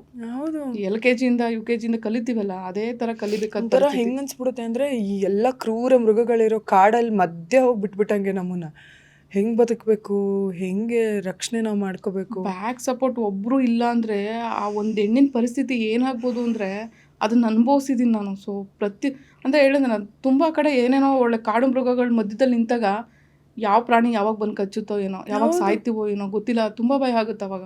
ಬದುಕೋದು ಹೆಂಗೆ ಇವಾಗ, ಇಲ್ಲಿ ನಾವು ಈ ಲೈಫ್ ಸ್ಟಾರ್ಟ್ ಮಾಡಬೇಕು, ಈ ಮಧ್ಯದಲ್ಲಿ ನಾವು ಹೇಗೆ ಸ್ಟಾರ್ಟ್ ಮಾಡೋದು ಅಂತಲೇ ಒಂದು ಪ್ರಶ್ನೆ ಆಗಿಬಿಡುತ್ತೆ. ಈ ಮಧ್ಯ ನೀವು ಏನಂತಾರೆ ಮಣ್ಣಿನಿಂದ ಈ ಥರ ಬ್ಯೂಟಿಫುಲ್ ಆದಂಥ ಜ್ಯುವೆಲ್ರಿ ಅಥವಾ ಆರ್ನಮೆಂಟ್ ಮಾಡೋದನ್ನು ಕೂಡ ಕಲಿತೀರಾ? ಅದು ಮುಂಚೆನೇ ಕಲ್ತಿರ್ತೀರಾ ಅಥವಾ ಆಮೇಲೆ ಕಲಿತೀರಾ? ಹೇಗೆ ಸವಿತಾ ಅವ್ರೆ, ಈ ಥಾಟ್ ಯಾಕೆ ಬಂತು ಅಂತ? ಸೋ ಬ್ಯೂಟಿಫುಲ್ ಈ ಥಾಟ್. ಈಗ ಈಗ ಈಗ ನನಗೆ ನಾನು ಈ ಕೆಲಸ ಮಾಡ್ಬೋದು ಅಂತ ನಂಗೆ ಒಂದು ಪಾಯಿಂಟಲ್ಲಿ ಅನ್ಸಿರುತ್ತೆ, ಓಕೆ ನಾನು ಇದ್ರಲ್ಲಿ ಚೆನ್ನಾಗಿದ್ದೀನಿ ಅಂತ. ನಿಮ್ಗೆ ಯಾವಾಗ ಅನ್ನಿಸ್ತು ಅಂತ? ಮನುಷ್ಯ ಅಂದ್ಕೊಂಡಿದ್ದೆಲ್ಲ ಮಾಡೋದಕ್ಕೆ ಸಾಧ್ಯ ಇಲ್ಲ ಮ್ಯಾಮ್. ಹೌದು, ಅಲ್ಲಿ ಕಲಿಬೇಕು ಅಂದರೆ ಅವನಿಗೆ ಒಂದು ಮೈಂಡ್ ಸೆಟ್ ಬರಬೇಕು, ನಾನು ಕಲಿತೀನಿ ಅಂತ. ಸೊ ಈ ಮಣ್ಣಿನ ಕಲಿಯೋದಕ್ಕೆ ಏನು ರೀಸನ್ ಅಂದರೆ, ನನ್ನ ಲೈಫಲ್ಲಿ ನಾನು ಡಿಪ್ರೆಷನ್ ಲೆವೆಲಲ್ಲಿ ಇರಬೇಕಾದ್ರೆ ನಾನೊಂದು ತಾಳ್ಮೆ ಬರ್ಸ್ಕೋಬೇಕು, ನನ್ನ ಲೈಫಲ್ಲಿ ಬದುಕೋದನ್ನ ಕಲ್ತ್ಕೋಬೇಕು ಅಂತ ಹೇಳಿ ತಾಳ್ಮೆ ಬರೋದಕ್ಕೆ ಅಂತ ಕಲ್ತಿದ್ದು. ಬಟ್ ಇವತ್ತು ನನ್ನ ಲೈಫ್ ತಾಳ್ಮೆ ಐ ಥಿಂಕ್ ನಾನು ಸುಮಾರು ಜನಕ್ಕೆ ಹೇಳ್ತಿರ್ತೀನಿ, ಈಗ ನಾವೇನಾದರೂ ಫೋಕಸ್, ಈಗ ಧ್ಯಾನ ಅಂತ ಹೇಳ್ತೀವಿ ನಾವು. ಧ್ಯಾನ ಅಂದರೆ ಏನು? ಯಾವುದಾದ್ರೂ ಒಂದು ವಿಷಯನ ಅಷ್ಟೇ ಸುಮಾರು ಕಾಲ ನಾವು ಕೇಂದ್ರೀಕೃತ ಮಾಡ್ಕೊಳ್ಳೋದು. ಈಗ ಧ್ಯಾನ ಅಂದರೆ ಓಂ ಅಂತ ಹೇಳ್ತೀವಿ ಅಂದರೆ ನಮ್ಮ ಮನಸ್ಸು ಅದಷ್ಟರಲ್ಲೇ ಕೇಂದ್ರೀಕೃತವಾಗಿರುತ್ತೆ, ಬೇರೆ ಎಲ್ಲದನ್ನು ಮರಿತೀವಿ. ಯಾವುದೇ ಒಂದು ಹವ್ಯಾಸಗಳು, ಪೇಂಟಿಂಗ್ ಮಾಡೋದಾಗಿರ್ಬೋದು, ಅಥವಾ ನೀವು ಇದು ಆರ್ನಮೆಂಟ್ ಮಾಡಿದರೆ ಇದು ಆಗಿರ್ಬೋದು, ಒಂದು ಡ್ಯಾನ್ಸ್ ಮಾಡೋದಾಗಿರ್ಬೋದು, ಸಂಗೀತ ಆಗಿರ್ಬೋದು, ಇದೆಲ್ಲ ನೋಡಿ ಅಷ್ಟೂ ಕಾಲ ನಾವು ಬರೀ ಅದರಲ್ಲೇ ಫೋಕಸ್ ಮಾಡ್ತಾ ಇರ್ತೀವಿ. ಸೊ ನೀವು ಹೇಳ್ದಂಗೆ ನಿಮಗೆ ಗೊತ್ತಿಲ್ಲದೆ ನಿಮ್ಮ ದೇಹದಲ್ಲಿರೋ ನೋವುಗಳು, ಮನಸ್ಸಲ್ಲಿರೋ ನೋವುಗಳು, ಅದೊಂದಿಷ್ಟು ಪೀರಿಯಡ್ ನೀವು ಮರ್ತು ಹೋಗ್ಬಿಟ್ಟಿರ್ತೀರ. ಹೌದು ಮ್ಯಾಮ್. ಇದನ್ನು ಕಲ್ತಾದ್ಮೇಲೆ ಯಾವ ಥರ ಅಂದರೆ, ನಾನು ನಾರ್ಮಲಾಗಿ ಕೂತಿರ್ಲಿ, ನನಗೆ ನನ್ನ ಬೆನ್ನನ್ನು ನೋವು ಗೊತ್ತಾಗ್ತಾ ಇರುತ್ತೆ, ಬೆನ್ನಲ್ಲಿ ಉರಿ ಆಗ್ತಾ ಇರುತ್ತೆ. ಯಾವ ಥರ ಫೀಲ್ ಅಂದರೆ, ಅಯ್ಯೋ ನಾನು ಇನ್ನೊಂದು ಸೆಕೆಂಡು ಬದುಕಲ್ವೇನೋ ಅನ್ನೋ ಫೀಲ್ ಆಗಿಬಿಡುತ್ತೆ ಮೈಂಡ್ಗೆ. ನಾನು ಇದೇ ಮೈಂಡನ್ನ ಆ ಮಣ್ಣಿನ ಜ್ಯುವೆಲರಿಲಿ ಇಟ್ಟೆ, ನನ್ನ ಕಣ್ಣಲ್ಲೇ ಇಟ್ಬಿಟ್ಟು ವರ್ಕ್ ಮಾಡ್ತಾಯಿದ್ದೆ ಅಂದರೆ ನಂಗೆ ಹೆಂಗೆ ಅನಿಸುತ್ತೆ ಗೊತ್ತಾ, ನಾನು ನಾರ್ಮಲ್ ಆಗಿದ್ದೀನಿ, ವೀಲ್ ಚೇರಲ್ಲಿ ಇಲ್ವೇ ಇಲ್ಲ. ಯಾಕೆ 4 ಜನದ ಜೊತೆ ನಾನು ಬದುಕ್ಬೋದಲ್ವಾ, ಅವ್ರ ಥರ ನಾನು ರೆಡಿ ಆಗ್ಬೋದು, ನಾನು ಜೀವನ ಮಾಡ್ಬೋದು, ನಾನು ದುಡಿಬೋದು. ಅದಕ್ಕೆ ಹೇಳೋದು, ದುಡಿಮೆ ಅಂದ ತಕ್ಷಣ ಬರೀ ದುಡ್ಡಿಗೆ ಅಂತಲ್ಲ. ಯಾವುದಾದ್ರೂ ಒಂದು ನಾವು ಕೆಲಸ ಮಾಡ್ತಿದ್ದೀವಿ ಅಂದರೆ ಅದರಿಂದ ದುಡ್ಡಷ್ಟೇ ಅಲ್ಲ, ತುಂಬ ವಿಷಯಗಳು ನಮಗೆ ಸಿಗುತ್ತೆ, ತಾಳ್ಮೆ ಬರುತ್ತೆ, ನಮ್ಮ ಬಗ್ಗೆ ನಮ್ಗೆ ಆತ್ಮವಿಶ್ವಾಸ ಹೆಚ್ಚುತ್ತೆ, ಎಲ್ಲ ಸಿಗುತ್ತೆ. ಅದನ್ನು ಸುಮಾರು ಜನ ಅದನ್ನು ತಪ್ಪಾಗಿ ಅರ್ಥೈಸ್ಕೋತಾರೆ. ಬ್ಯೂಟಿಫುಲ್. ಇನ್ನು ನೀವು ಹೇಳಿದ್ರಿ ಹೆಣ್ಮಕ್ಳು, ಅದರಲ್ಲೂ ಈ ಒಂದು ಮಿಡಲ್ ಕ್ಲಾಸ್ ಹೆಣ್ಮಕ್ಳು ಏನಿರ್ತಾರೆ, ಸುಮಾರು ಸಲ ಎಲ್ಲರೂ ಹಿಂದೆನೇ ಪುಲ್ ಮಾಡ್ತಿರ್ತಾರೆ, ಅದು ಬೇಡ, ಇದು ಬೇಡ, ಹಂಗಿರಬೇಡ, ಹಿಂಗಿರಬೇಡ, ಹಿಂಗೆ ನಡಿ, ಹಂಗೆ ನಡಿಬೇಡ, ಹಿಂಗೆ ಮಾತಾಡು, ಅವ್ರ ಹತ್ರ ಮಾತಾಡು, ಇವ್ರ ಹತ್ರ ಮಾತಾಡು, ಸುಮಾರು ರಿಸ್ಟ್ರಿಕ್ಷನ್ಸು. ಅಂಥವ್ರು ಯಾವ್ಯಾವ ವಿಷಯಗಳನ್ನು ಅಳವಡಿಸ್ಕೊಂಡ್ರೆ ಅಂಥ ಒಂದು ಕೆಟ್ಟ ಜೇಡ್ರ ಬಲೆಯಿಂದ ಹೊರಗಡೆ ಬರ್ಬೋದು ಅಂತ ಅನಿಸುತ್ತೆ ನಿಮಗೆ? ಲೈಕ್ ನಿಮ್ಗೆ ಏನು ಅನಿಸುತ್ತೆ, ಮಹಿಳೆಯರಾಗಿ ಏನೇನೆಲ್ಲ ನಾವು ಕಲಿಬೇಕು ಅಂತ ಅನಿಸುತ್ತೆ? ಎಷ್ಟೋ ಜನ ಅದನ್ನು ದಾರಿ ತಪ್ಪಿಸೋದಕ್ಕೆ ಅಂತ ತುಂಬ ಜನ ವೆಯ್ಟ್ ಮಾಡ್ತಾ ಇರ್ತಾರೆ, ನಮ್ಮ ದಾರಿಗೆ ಅಡ್ಡ ಬರೋದಕ್ಕೆ ವೆಯ್ಟ್ ಮಾಡ್ತಾ ಇರ್ತಾರೆ. ಸೊ ಒಂದು ಕ್ಷಣ ನಾವು ಯಾಮಾರಿದ್ರೆ ಆ ದಾರಿ, ಒಳ್ಳೆ ದಾರಿಗೆ ಹೋಗಿ ಕೆಟ್ಟ ದಾರಿಗೆ ಹೋಗ್ಬಿಡುತ್ತೆ. ಆ ಕೆಟ್ಟ ದಾರಿ ತುಳಿಯೋದು 5 ನಿಮಿಷ, ತುಳಿದಾದ್ಮೇಲೆ ಮತ್ತೆ ಒಳ್ಳೆ ದಾರಿಗೆ ಬರೋದಕ್ಕೆ ಸಾಧ್ಯ ಇಲ್ಲ. ಹೌದು. ಅದಕ್ಕೆ ನಾವೇನು ಮಾಡಬೇಕು ಅಂದರೆ, ಫಸ್ಟಲ್ಲಿ ಯಾವ ವ್ಯಕ್ತಿ ಒಳ್ಳೆಯವರು, ಯಾವ ವ್ಯಕ್ತಿ ಕೆಟ್ಟವರು, ಸ್ವಲ್ಪ ದಿನ ಅವ್ರ ಜೊತೆ ಕಾನ್ವರ್ಸೇಷನ್ ನಡೆಸ್ಬೇಕು, ನಾವು ಮಾತುಕತೆ ಮಾಡಬೇಕು. ಆವಾಗ ಗೊತ್ತಾಗ್ಬಿಡುತ್ತೆ ಆ ವ್ಯಕ್ತಿಯಿಂದ. ಜಸ್ಟ್ 1 ತಿಂಗಳು ಒಳ್ಳೆಯವನಾಗಿರ್ಬೋದು ಅಷ್ಟೇ, ಅದೇ 2ನೇ ತಿಂಗಳಲ್ಲಿ ಅವ್ನ ಬುದ್ಧಿ ಏನು ಅಂತ ತೋರಿಸ್ಬಿಡ್ತಾರೆ. ಆವಾಗ ಗೊತ್ತಾಗುತ್ತೆ ನಮಗೆ, ಓ ಈ ವ್ಯಕ್ತಿ ಸರಿ ಇಲ್ಲ, ಈ ವ್ಯಕ್ತಿ ಜೊತೆ ನಾವು ಒಳ್ಳೆ ಕೆಲಸ ಮಾಡಿದ್ರು ಅದು ಕೆಟ್ಟದಾಗೆ ಸಮಾಜದಲ್ಲಿ ನೋಡ್ತಾರೆ. ಸೊ ನಾವು ಇಂಥ ವ್ಯಕ್ತಿ ಸವಾಸ ಬಿಟ್ಬಿಡ್ಬೇಕು ಅಂತ ಹೇಳಿ. ಬೇರೆಯವ್ರ ಮೇಲೆ ಡಿಪೆಂಡ್ ಆಗೋಕ್ಕಿಂತ ನಾವು ಕೂಡ ಮುಂಚೆನೇ ಸ್ವಾವಲಂಬಿಗಳಾಗಿರೋದು ಒಂದು ಸೇಫ್ ಅಂತ ಅನ್ಸುತ್ತಾ ನಿಮಗೆ? ಹಾಂ, ಇದು ಕರೆಕ್ಟು. ಯಾಕಂದರೆ ಹೆಣ್ಮಕ್ಳು ಎಷ್ಟು ಇಂಡಿಪೆಂಡೆಂಟಾಗಿ ಅವ್ರ ದುಡಿಮೆನ ಮಾಡ್ಕೊಂಡು ಒಬ್ರು ಕೈ ಕೆಳಗಡೆ ಇರ್ದೇನೆ ಬದುಕ್ತಾರಲ್ಲ, ಆ ಹೆಣ್ಮಕ್ಳುಗಳು ಸಮಾಜದಲ್ಲಿ ಉತ್ತಮ ಸ್ಥಾನಕ್ಕಂತೂ ಹೋಗ್ತಾರೆ. ಹೌದು. ನಾನು ಅನಿಸಿರೋ ಪ್ರಕಾರ ನಾನು 4 years ಬೆಡ್ ರಿಡನು. ಸಡನ್ಲಿ ಒಂದು ರಬ್ಬರ್ ಬ್ಯಾಂಡ್ ಬೇಕು ಅಂದರೆ ಅದು ನನ್ನ ಕೈ ಸೇರೋದಕ್ಕೆ 15 ದಿನ ಬೇಕಾಗಿರ್ತಿತ್ತು. ಅದೇ ನಾನು ವೀಲ್ ಚೇರ್ ಬೈಕ್ ಬಂದಂದಮೇಲೆ 5 ನಿಮಿಷಕ್ಕೆ ನಾನು ಅಂದ್ಕೊಂಡಿದ್ದ ವಸ್ತು ನನ್ನ ಮುಂದೆ ನಾನೇ ತಂದುಕೊಳ್ತಾ ಇದ್ದೆ. ಯಾರೂ ಬೇಕಾಗಿಲ್ಲ. ಅವತ್ತು ಅನಿಸ್ತು ನನಗೆ ಇಂಡಿಪೆಂಡೆಂಟ್ ಲೈಫ್ ಅಂದರೆ ಬೇರೆಯವ್ರು ಯಾರೋ ಕೊಡೋದಲ್ಲ, ನಮ್ಮ ಲೈಫ್ನ ನಾವು ಮಾಡ್ಕೋಬೇಕು ಅಷ್ಟೇ. ಐ ಥಿಂಕ್ ನಿಮಗೆ ಸಿಕ್ಕ ಬೆಸ್ಟ್ ಜೊತೆಗಾರ ಯಾವುದೇ ಮನುಷ್ಯ ವ್ಯಕ್ತಿ ಅಲ್ಲ, ನಿಮ್ಮ ವೀಲ್ ಚೇರೇ ನಿಮಗೆ ಜೊತೆಗಾರ ಆಯಿತು. ಹೌದು ಮ್ಯಾಮ್. ಇವತ್ತು ನೋಡಿ, ಯಾರೇ ಬಿಟ್ಟೋದ್ರು ನಾನು 7 yearsಯಿಂದ ನನ್ನ ಜೊತೆಗಾರ ನನ್ನ ವೀಲ್ ಚೇರು, ಅದೇ ನನ್ನ ಕಾಲುಗಳು. ಇವತ್ತು ನಾನು ಎಲ್ಲೇ ಹೋಗಬೇಕು ಸಡನ್ನಾಗಿ ಅಂದರೆ ಯಾವ ವ್ಯಕ್ತಿನೂ ನಂಬಲ್ಲ ನಾನು. ನನ್ನ ಕಾಲುಗಳು ಯಾವುದು ಇವಾಗ ವೀಲ್ ಚೇರು, ಅದನ್ನು ನಂಬಿದ್ದೀನಿ. ಸೊ ಇವಾಗ ಏನೋ ಸಡನ್ನಾಗಿ ತರಬೇಕು ಮಾಡಬೇಕು ಅಂದರೆ ಸಡನ್ಲಿ ಹೋಗಿ ತೊಗೊಂಡು ಬರೋಷ್ಟು ದೇವರು ಅದೊಂದು ಇದನ್ನು ಕೊಟ್ಟಿದ್ದಾರೆ ನನಗೆ. ಬದುಕಲ್ಲಿ ಇವಾಗ ಎಲ್ಲರೂ ಹೇಳ್ತೀವಿ, ನಮ್ಮ ಹತ್ರ ಏನೇನಿದೆ ಅದಕ್ಕೆ ನೀವು ಕೃತಜ್ಞರಾಗಿರಿ, ಇಷ್ಟೊಂದಿರುತ್ತೆ ನಮ್ಮ ಹತ್ರ, ಅದಕ್ಕೆ ನೀವು ಖುಷಿ ಪಡಿ, ಗ್ರ್ಯಾಟಿಟ್ಯೂಡ್ ಆಗಿರಿ ಅಂತ. ನೀವು ನಿಮ್ಮ ಬದುಕಲ್ಲಿ ಯಾವ್ಯಾವ ವಿಷಯಕ್ಕೆ ಥ್ಯಾಂಕ್ಸ್ ಹೇಳ್ತೀರಾ ದೇವರಿಗೆ? ನಿಜ ಥ್ಯಾಂಕ್ಸ್ ಹೇಳಬೇಕು. ಯಾಕೆ ಅಂದರೆ ನಾವು ಇವಾಗ ಬದುಕ್ತಾ ಇರೋ ಜೀವನದಲ್ಲಿ ನಮ್ಮ ಮೇಲ್ಪಟ್ಟ ಜನಗಳನ್ನ ನಾವು ನೋಡಬಾರ್ದು. ಅವರು ಅಂಥ ಕಾರ್ ತೊಗೊಂಡಿದ್ದಾರೆ, ಅಂಥ ಬಂಗ್ಲೆಲಿದ್ದಾರೆ, ಅಂಥ ಮನೆಯಲ್ಲಿ ಇದ್ದಾರೆ. ಅವ್ರನ್ನೆಲ್ಲ ನೋಡಿದ್ರೆ ನಾವೇನು ಅವ್ರ ಥರ ಆಗೋದಕ್ಕೆ ಚಾನ್ಸೇ ಇಲ್ಲ. ನಮಗಿನ ಕಷ್ಟದಲ್ಲಿರುವಂಥ ವ್ಯಕ್ತಿಗಳು ನೋಡಿದಾಗ ಅನಿಸುತ್ತೆ, ಹಬ್ಬ ನಾವು ಅವ್ರಿಗಿನ ಬೆಟರು. ಒಳ್ಳೆ ಊಟ ಇದೆ, ಒಳ್ಳೆ ಬಟ್ಟೆ ಹಾಕೊಳ್ಳೋದಕ್ಕಿದೆ, ಬಾಡಿಗೆ ಕಟ್ತೀವೋ ಏನೋ ಒಂದು ಸೂರಿದೆ, ಓಡಾಡೋದಕ್ಕೆ ಒಂದು ಗಾಡಿ. ಏನು ನಾನು ಫಿಸಿಕಲ್ ಹ್ಯಾಂಡಿಕ್ಯಾಪ್ಟ್ ಆಗಿರ್ಬೋದು ಅಷ್ಟೇ, ಬಟ್ ನಂಗೊಂದು ಗಾಡಿ ಇದೆ. ನಾನು ಬೇರೆಯವ್ರಿಗೆ ದುಡ್ಡು ಕೊಟ್ಟು ನಾನು ಯಾವ್ದು ಗಾಡೀಲಿ ಓಡಾಡಲ್ಲ. ಅಟ್ಲೀಸ್ಟ್ ನಮ್ಮ ಕೆಲಸಗಳು ಮಾಡ್ಕೊಳ್ಳೋದಕ್ಕೆ ಕೈ ಕೊಟ್ಟಿದ್ದಂತೆ ಅವರು.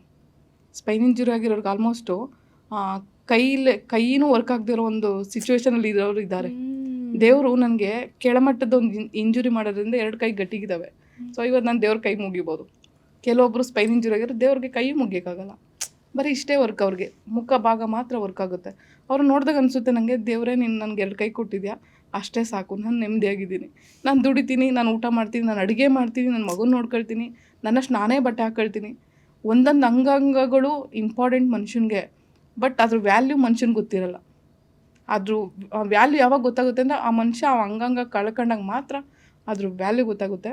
ಸೊ ಯಾವತ್ತೂ ಅಷ್ಟೇ, ಎಷ್ಟೇ ದುಡ್ಡಿದ್ರೂ ನಾನು ಬದುಕ್ಬಿಡ್ತೀನಿ ಅನ್ನೋದಲ್ಲ. ನೀವು ಹೇಳಿದ್ದು 100%. ಈಗ ನಮಗಿಂತ ತುಂಬ ಚೆನ್ನಾಗಿರೋರನ್ನ ನೋಡಿ ಹೊಟ್ಟೆ ಕಿಚ್ಚಿಪಡೋದು, ಕರ್ಬೋದು, ಅಯ್ಯೋ ಅಂತ ಅನ್ನೋ ಬದಲು ನಮಗಿಂತ ಇನ್ನೂ ಎಷ್ಟು ಕೆಟ್ಟ ಪರಿಸ್ಥಿತಿಯಲ್ಲಿ ಇದ್ದಾರೆ, ದೇವ್ರು ನಮ್ಗೆ ಎಷ್ಟೋ ಚೆನ್ನಾಗಿದ್ದೀವಲ್ಲ, ನಾವು ಇನ್ನೂ ಚೆನ್ನಾಗಿ ಆಗ್ಬೋದಲ್ಲ ಅನ್ನೋಂಥ ಮನಸ್ಥಿತಿ ಎಂಥ ಸುಂದರ ಅಲ್ವಾ? ಐ ಥಿಂಕ್ ನಿಮಗೆಲ್ಲ ಬೇರೆಯವ್ರ ಬಗ್ಗೆ ಯೋಚನೆ ಮಾಡೋಕ್ಕೆ ನಿಮ್ಗೆ ಆ ಮನಸ್ಸು ಇರಲ್ಲ, ನಿಮಗೆ ಆ ಸಮಯನೂ ಇರಲ್ಲ ಅನಿಸುತ್ತೆ ಅಲ್ವಾ? ಹೌದು ಮ್ಯಾಮ್. ಈ ಯಾಕಂದರೆ ನೆಗೆಟಿವ್ ಆಗಿ ಮಾತಾಡೋರು, ನೆಗೆಟಿವಿಟಿ ಸ್ಪ್ರೆಡ್ ಮಾಡೋರು, ಈ ನೆಗೆಟಿವ್ ಆಲೋಚನೆಗಳನ್ನು ನಿಮಗೂ ಸುಮಾರು ಜನ ಮಾತಾಡಿರ್ತಾರೆ, ತುಂಬ್ತಾ ಇರ್ತಾರೆ. ಅಂಥವ್ರ ಬಗ್ಗೆ ಏನು ಹೇಳ್ತೀರಾ? ಅವ್ರನ್ನ ಅವಾಯ್ಡ್ ಮಾಡಬೇಕು ಅಂದರೆ ಎಲ್ರಿಗೂ ಜನರಲ್ ಆಗಿ ಹೆಂಗೆ ಅವಾಯ್ಡ್ ಮಾಡ್ಬೋದು ಅಂತ ಅಂಥವ್ರನ್ನ? ತುಂಬ ಜನ ಇದ್ದಾರೆ ನನಗೂ. ಇವಳೊಬ್ಳು ಹೇಗೋ ಬದುಕ್ತಿದ್ದಾಳೆ, ಯೂಟ್ಯೂಬಲ್ಲಿ ಏನೋ ಕಷ್ಟಪಟ್ಟು ದುಡಿತಿದ್ದಾಳೆ, ಅದ್ರ ಜೊತೆಲಿ ಏನೋ ಸ್ಟಾಲ್ ಗೀಲ್ ನಡೆಸಿ ಮಗುನೂ ಜೀವನ ನಡೆಸೋ ಅಷ್ಟು ಕೆಪಾಸಿಟಿಗೆ ಬಂದುಬಿಟ್ಲು. ಇವಳನ್ನ ಏನಾದರೂ ಮಾಡಿ ಹಾಳು ಮಾಡಬೇಕಲ್ಲ. ಅಂಥವ್ರು ಇದಾರ ಸುತ್ತಮುತ್ತ? ತುಂಬ ನಡೆದಿದ್ದಾವೆ ನನಗೆ. ಯಾಕೆ ಆ್ಯಕ್ಚುಲಿ ಬೇರೆ ಯಾರೋ ಮಾಡಲ್ಲ ಮ್ಯಾಮ್, ನಮ್ಮ ಫ್ಯಾಮಿಲಿಯವರೇ ಮಾಡ್ತಾರೆ. ನನ್ನ ವೀಡಿಯೋ ಡೈಲಿ ನೋಡ್ತಾರೆ. ಇವಳು ಏನು ಇವತ್ತು ನಗ್ತಾ ಇದ್ದಾಳಲ್ಲ, ಇವಳು ಖುಷಿಯಾಗಿದ್ದಾಳಲ್ಲ, ನಾಳೆ ಇವಳಿಗೆ ಏನಾದ್ರು ಮಾಡಬೇಕಲ್ಲ, ಹಿಂಗಿದೆ. ನೀವು ಹೆಂಗೆ ನಿಭಾಯಿಸ್ತೀರಾ ಸವಿತಾ ಅವರೇ? ಅವರು ವೀಕ್ನೆಸ್ ತಿಳ್ಕೊತಾರೆ. ಏನು ಗೊತ್ತಾ, ಇವಳಿಗೆ ಬೇರೆ ಕಡೆಯಿಂದ ಏನಾದರೂ ಒಂದು ವೀಕ್ನೆಸ್ಸು ನೋಡ್ಕೊಂಡಿರ್ತಾರೆ. ಏನು ಅಂದರೆ ಮೈಂಡಿಗೆ ಏನಾದರೂ ಅಟ್ಯಾಚ್ ಆಗಬೇಕು, ಅಂದರೆ ಟಚ್ ಆಗಬೇಕು ಬೇಗ, ಅವಳು ವೀಕ್ ಆಗಬೇಕು. ಸೊ ನಾನು ಸ್ಟ್ರಾಂಗ್ ಇದ್ದೀನಿ ಅನ್ನೋದು ಗೊತ್ತು, ಮೈಂಡಿಂದ ವೀಕ್ ಮಾಡಬೇಕು ಅಂತ ನೋಡ್ತಾರೆ. ತುಂಬ ಕಡೆ ನಾನು ನಂಬರ್ಸ್ ಕೊಟ್ಟು ಮ್ಯಾಟ್ರಿಮೋನಿಲೆಲ್ಲ ಹಾಕ್ಸಿ, ವಿಧವೆ ಇವಳು ಮದುವೆ ಆಗಬೇಕು ಅಂತೇಳಿ ಕಾಲ್ ಮಾಡಿಸಿ, ವಿಡಿಯೋ ಕಾಲ್ಸ್ ಮಾಡಿ ಕಾಲ್ ಗಲಿಸ್ತಾರ ನನ್ನನ್ನು ಇರಿಟೇಟ್ ಮಾಡೋದು.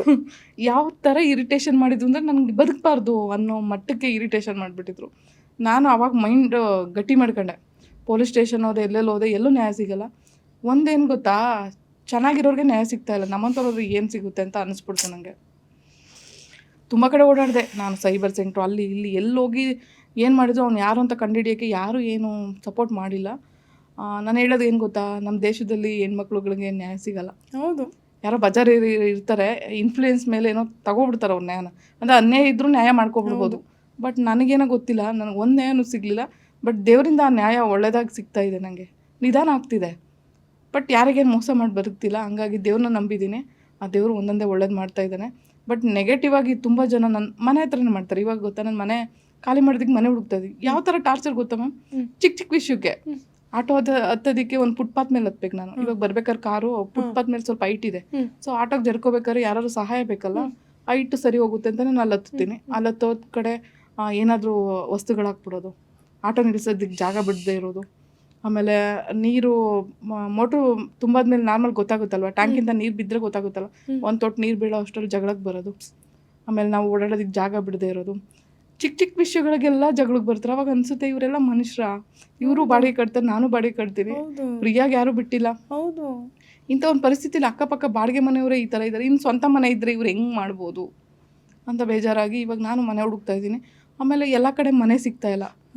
ಸೊ ಇವಾಗ ಪರ್ಮನೆಂಟ್ ಡಿಸಬಿಲಿಟಿ ನಂದು. ಸೊ ಡಿಸಬಿಲಿಟಿ ಇರೋರಿಗೆ ಎಲ್ಲರೂ ಒಂದು ಸ್ವಂತ ಜಾಗ ಇದ್ದರೆ ತುಂಬ ಅನುಕೂಲ ಆಗುತ್ತೆ ನಮಗೆ. ಇವಾಗ ನನ್ನ ಹಸ್ಬೆಂಡಿಂದ ನಾನು ಕೇಳ್ತಿರೋದು ಅಷ್ಟೇ, ಡಿವರ್ಸಿಗೆ ಹಾಕೊಂಡಿದ್ದಾರೆ.